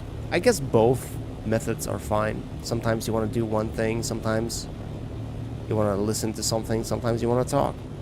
I guess this was one of those talk moments. So whenever I feel like it again, I'll do it again. Why not? It's actually nice when someone joins and we get to talk a little bit about random things. Like we talked about history with Gabe a little bit, then we talked about gaming in general with Saluku. Reckless showed up here and there. So not too bad. Not too bad. It's actually way better than my initial days of streaming on Twitch. It's kind of like on YouTube, it's kind of the same. Like it's my initial streaming days because I never did it before. I did it a couple of streams on YouTube, but Weather alert. oh, A large sandstorm is approaching. oh, 1 minute. That's not much of time. Good thing I'm already there. Holy crap. Look at the timing. 1 minute. That's not a lot of time, but at least we're there. I'll be able to land in time. Oh wow, that's perfect. Forgot what I was saying. Oh yeah, so on Twitch when I started, it took me quite a long time to even get those 1 or 2 people to show up and talk to me once in a while. So it's kind of the same on YouTube. If I did it more,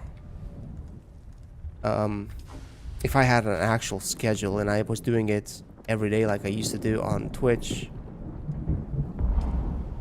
maybe I would gather some regulars here too. But now all the regulars are basically people from Twitch days who came over from Twitch to YouTube, like Saluku, Reckless. Actually, Gabe is one of the few who found my channel through videos. I think he stuck around.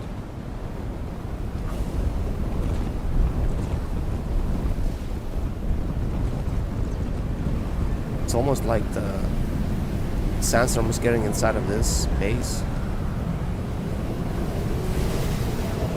Holy crap. Scary. Wait, why did I put the bags inside of this? That was not supposed to be. Yeah, let's take 3 bags. Although if I do, I probably should do a farming run. Okay, let's see. Don't have the crystals. Oh, the lag. Yeah, that happens in this game sometimes. Put some blood. Let's see, how much water do we have? 18,000. Nice. So those yeah, we have a lot of carbon. Those things on the roof are actually doing a very good job.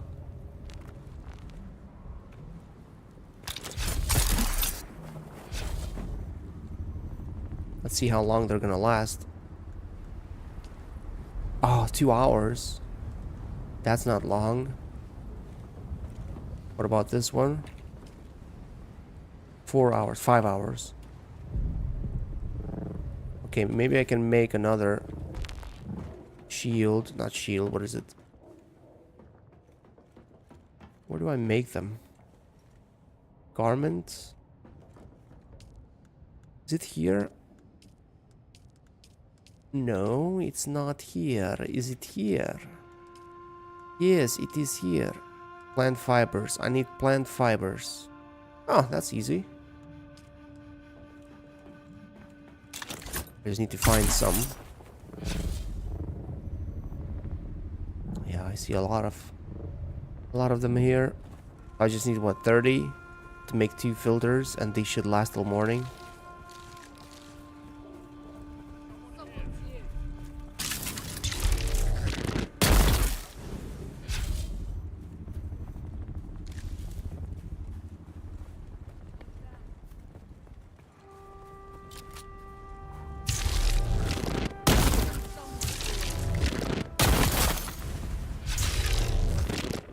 Oh my god, I missed.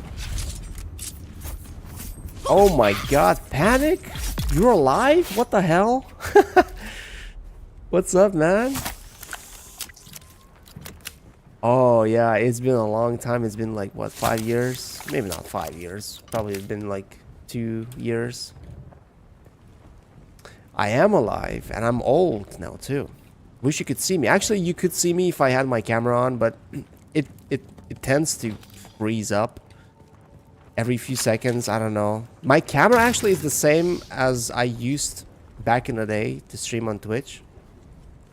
And the thing is, even back then when I got it, it was like 2, 3, maybe years old, maybe even more. I never actually checked how old it was.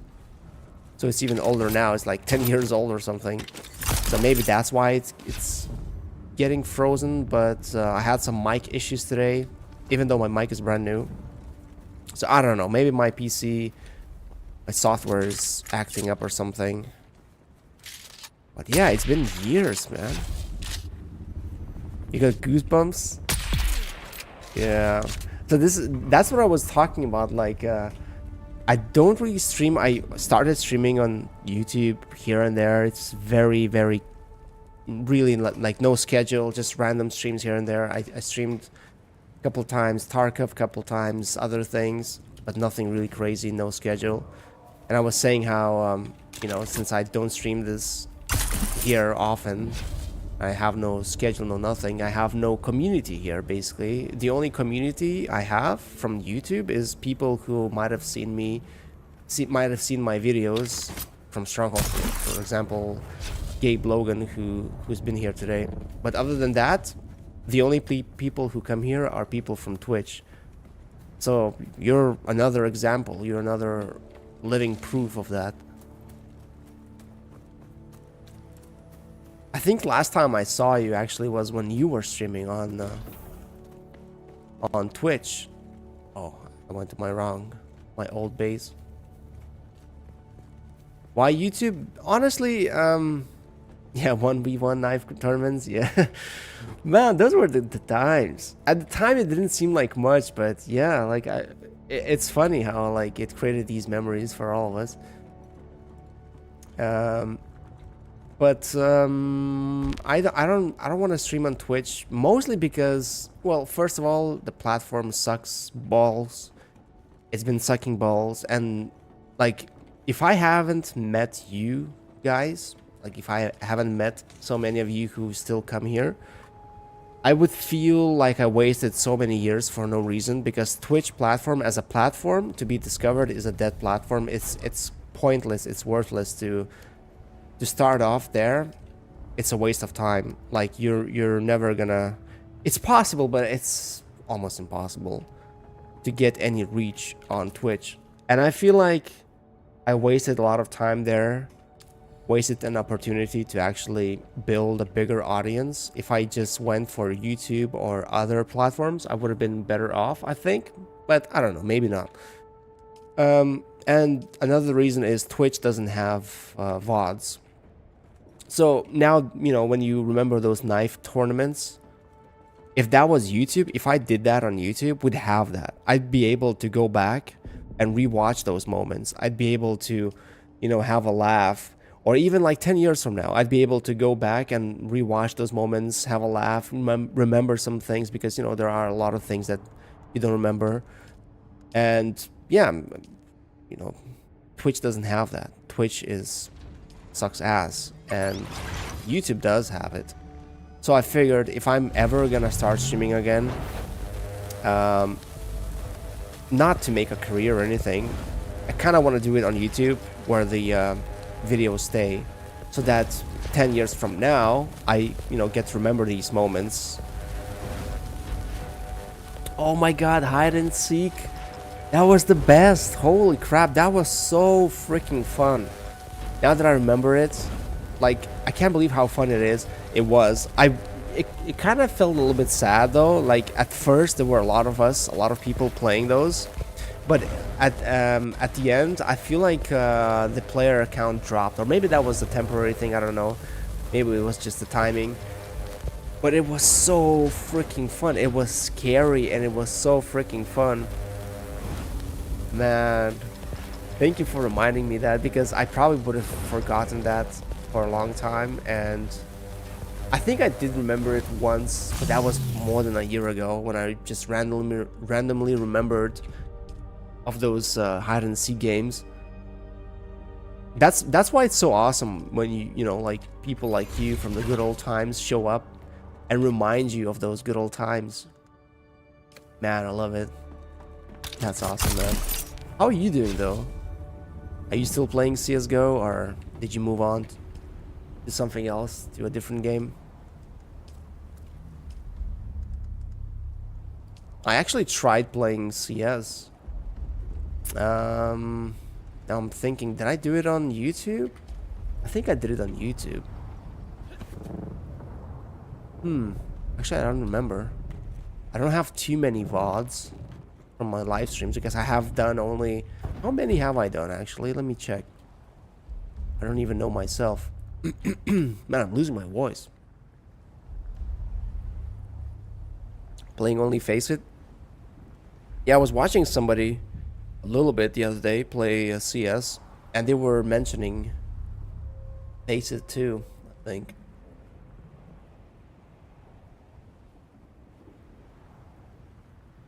From time to time, turning on stream on Twitch still. Let me see. So I have...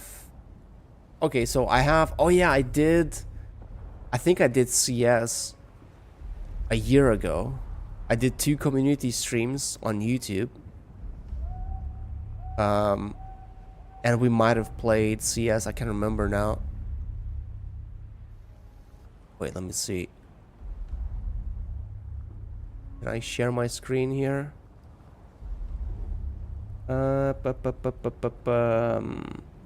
Display capture. There we go. Yeah. So that was a year ago. What did we play? Tarkov. We were watching at. Yeah, I was watching Starkov. As I was saying, watching. Video says watching. So I think this was from Ridge. So Ridge also came from. I mean, he's still on Twitch. He came from Twitch, basically. Oh yeah, we were trying to watch some old clips from Twitch, but there weren't too many. The clips that, you know, we made. Inferno? Can't even remember what that map is. Inferno. Okay, we were just watching videos, I suppose. Oh, we were watching... What the hell were we watching? Yes. Were we playing CS though? No. We're just watching videos. Remembering good old times. Okay, and then we did another community stream. Oh wait, maybe that was the same one. We just continued.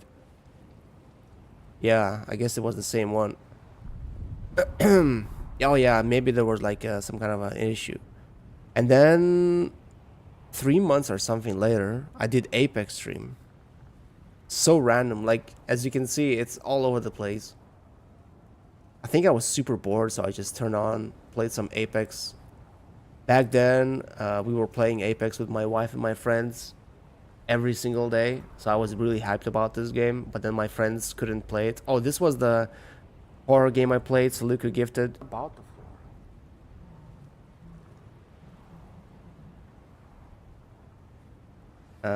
Without the mask, maybe like 1 year ago, I did with that big cap.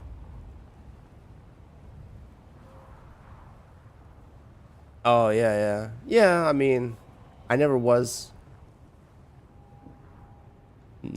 showing my face too much.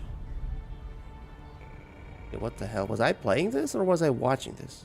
How many are I was watching it, I guess. How long to... Yeah, so basically a year ago, one stream a year ago, one stream 9 months ago. Then it was half a year ago. That's when I tried streaming Tarkov a little bit. And then I went to Stalker. Stalker came out, played Stalker, and then I started studying. Yeah, I stopped streaming because I started studying. It took me 3 months to finish the studies, the course. Then I tried again with Noob Dad 2 months ago. And again with Noob Dad, and then we did a few more PvE Tarkov.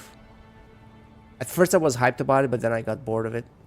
And now it's one of those. Yeah, so basically it's random. I don't have any schedule. It's a random thing. Do you have a schedule, Panic? Do you stream regularly?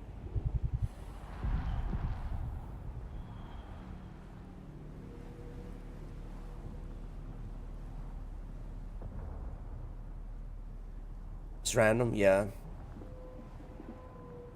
Yeah, honestly, like, I probably wouldn't stream at all if I didn't have people like you showing up from the good old days. And I feel like the only way to find people like that, to actually get viewers, regular viewers, is to stream every single day for like 5 to 8 hours.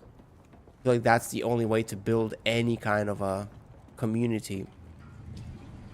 And then you have to do it consistently for quite a bit of time to build that relationship.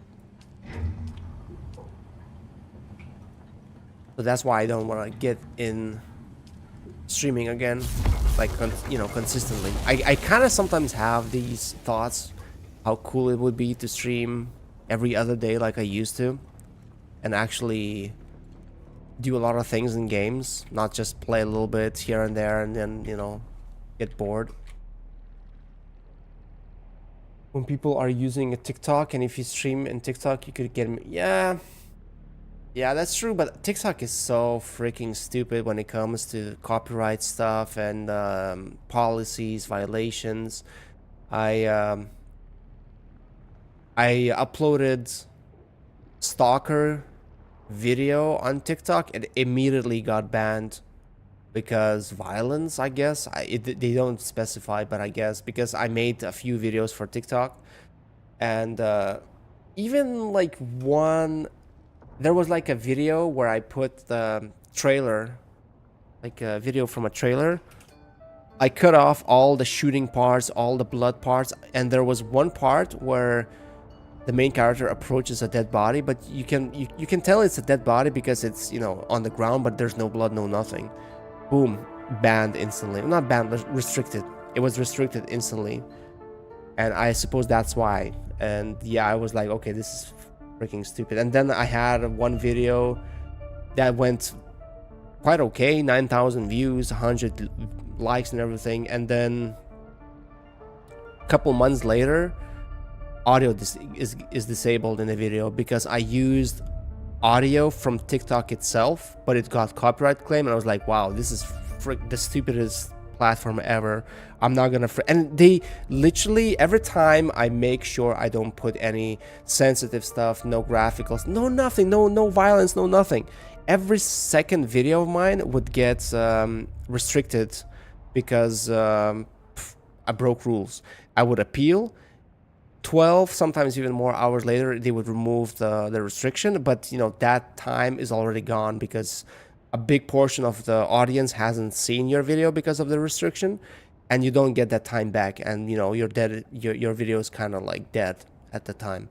So I thought, okay, I'm done with TikTok. Way too stupid of a system they have. You have a TikTok too? Ruins people?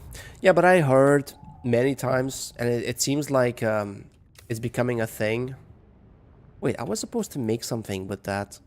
Oh yeah, I made the things. I heard that a lot more people, especially like people who talk about content creation, they're saying that more and more people, or there's like a divide, you know, like every platform was going for shorts, for very short content, like TikToks, like shorts. And everyone thought that the content is gonna get shorter and shorter and shorter because everyone's attention span gets shorter. But now it seems like the viewer base is splitting. So there's a part of the young kids who have a very short attention span, and they only consume short videos. And there's a little bit older, more mature audience that doesn't want any of that short content. They want the long format content, like people who, I don't know, like people making food, people who are just bored. They just want to have something play in the background on their TV. So they actually go for long form content now, and they don't want any fast-paced editing. They just want natural stuff. And that's why very long format is also on the rise again. Like hour-plus long videos are on the rise. So, I mean, there's hope, you know. There's always hope.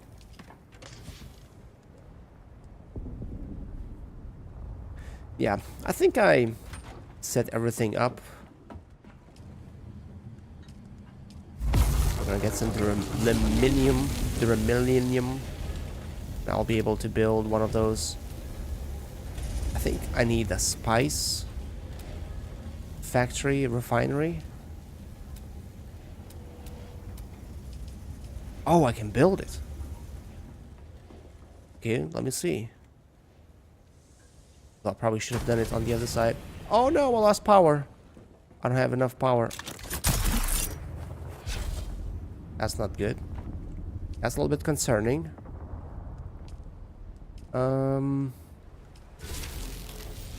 How long is this gonna last for? 5 days, and this one 4 days. Got myself that thing, and once I got rated with 500 viewers, and not so long ago I got rated with nice. Yeah, that's nice. Yeah, it gives you like this boost.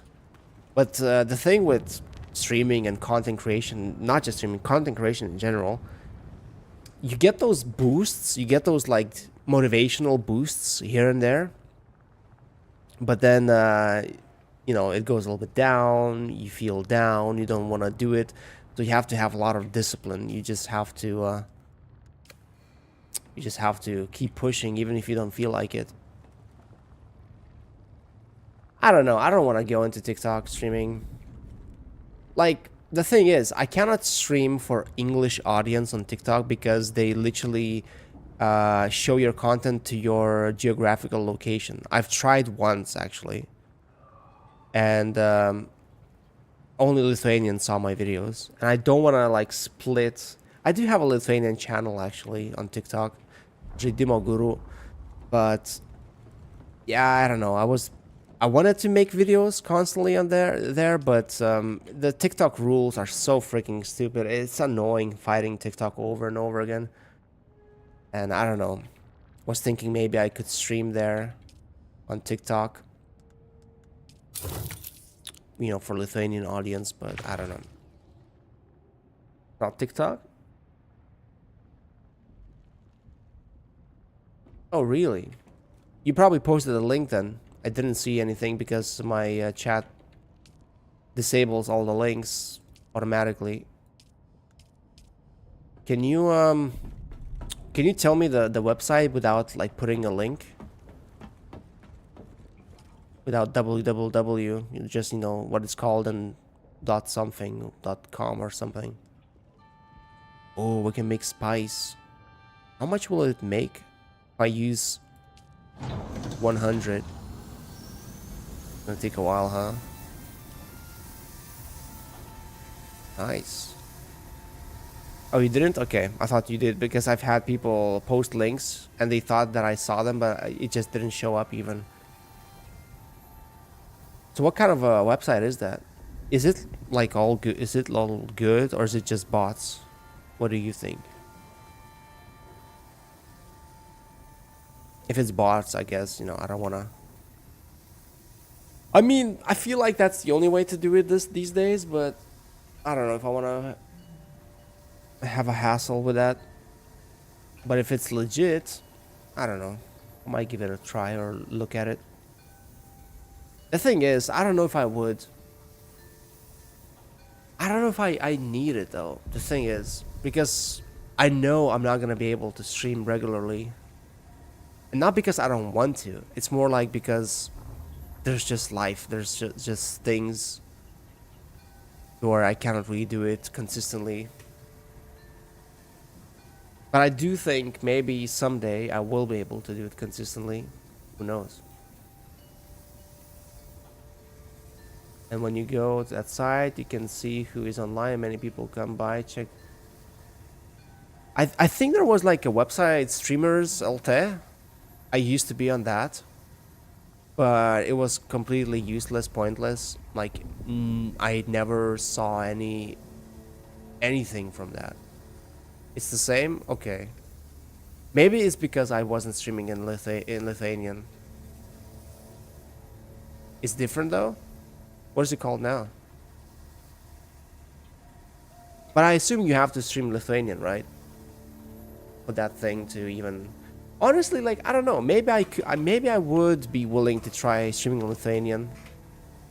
Like, I haven't really done any Lithuanian content ever. Only when I started Žaidimo Guru on TikTok. And it was actually going pretty well. I had a few videos go like 50k views, 80k views, 70, 65, 30 something. Lots of 10s, 20s.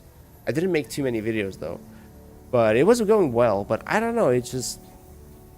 The TikTok rules are just stupid. It's annoying and... kind of lost interest in it. Twitchers? Oh, Twitchers. Okay, so you have to do it on Twitch then, huh? I assume you cannot, like... Well, yeah, I mean, it wouldn't make sense. If you went there... and you added your channel and someone tried to actually... It's YouTube and Twitch? Oh, yeah, okay. But it's only... What? There's only 3 people out of 13 on Twitch right now? Wow, 567 Lithuanian streamers on Kick? Holy crap, and only 7 on YouTube and 13 on Twitch? Wait, those numbers can't be right. Can it? Is every single Lithuanian streaming on Kick these days? Is Kick even alive? I thought Kick died ages ago. Wow, that's interesting. I don't know. I might give it a try with my Žaidimo Guru channel. I do have YouTube also, but I tried to upload videos there, but it was just a little bit too much to upload videos on my English channel and Lithuanian channel at the same time. What is those 13? Yeah, that's not a lot. So I guess it makes sense why you have a lot of viewers coming. But now when I look at it, there's only 3 people streaming. One of them has 10 people. One of them has 2 people. And one of them has 1 person. Interesting. Wow, but Kick Kick, one guy has 500 views or viewers, but then other guys have nothing.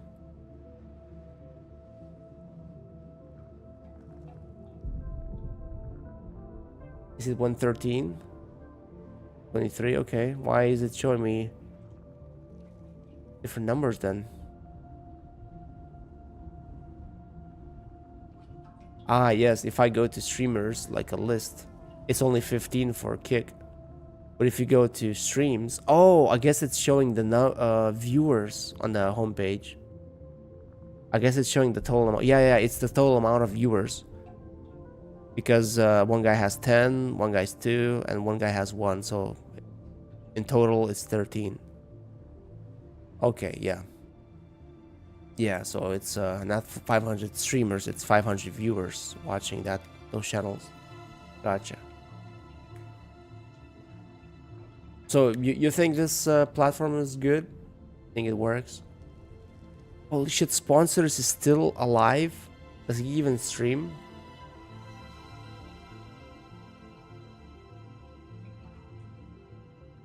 Interesting. I don't know. I'll check it out. I'll give it a try. Oh my god, it's 1:30 a.m. Good thing I don't have to drive anyone to anywhere tomorrow. So I can wake up a little bit later, an hour later than usual. Actually, more than that.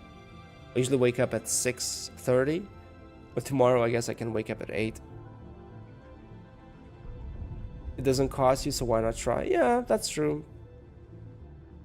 But I guess I'd have to look at it. I want to see if like other streamers speak Lithuanian and English, or is it just Lithuanian? I might even like try to plug my current stream. Who knows? We'll see. Like, I don't know if I would love to split my stream into 2 now. You know, like stream this, make videos in English, and then do Lithuanian streams. But I'll give it a thought. You saw some people in English streaming in English? Okay. Thank you for the idea. Oh, Darius is speaking English a lot. Yeah, I bet Nemonas is also there, and he sometimes speaks English, sometimes Lithuanian. Mixes up. I think I made a mistake when I started streaming back in the day, where I thought, oh, you know, like I'm not gonna go for Lithuanian audience, I'm gonna go straight for the American English speaking audience, because it's gonna be international, gonna be more people coming. I thought it's gonna be better, and I ended up in a sea of all the international creators, and you know, like it's almost impossible to get through that noise. Whereas if I went for Lithuanian audience, maybe it would have been different, maybe more possible to get through. But now I guess it's a little bit too late for that. On the other hand, Lithuanian audiences, from what I've seen on many Lithuanian streams that I used to watch, I don't know. I don't think I like that.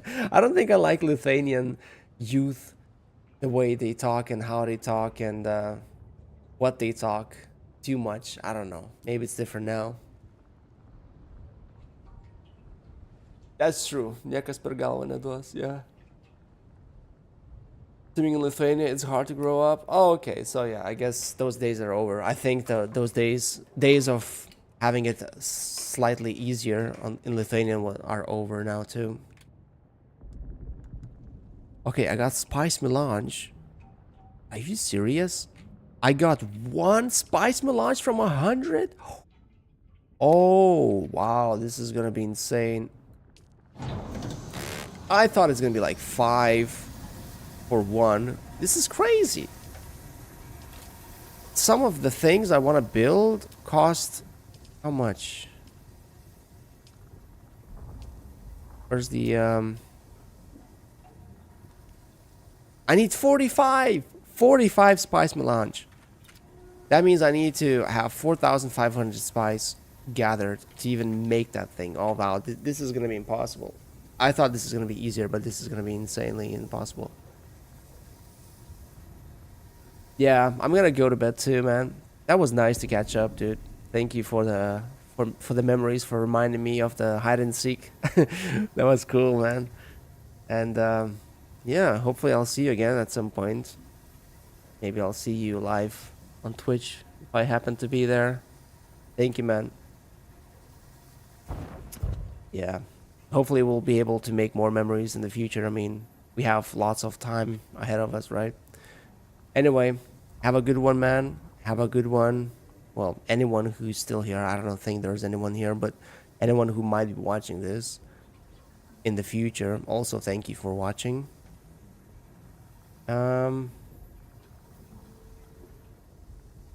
Yeah, check your clips.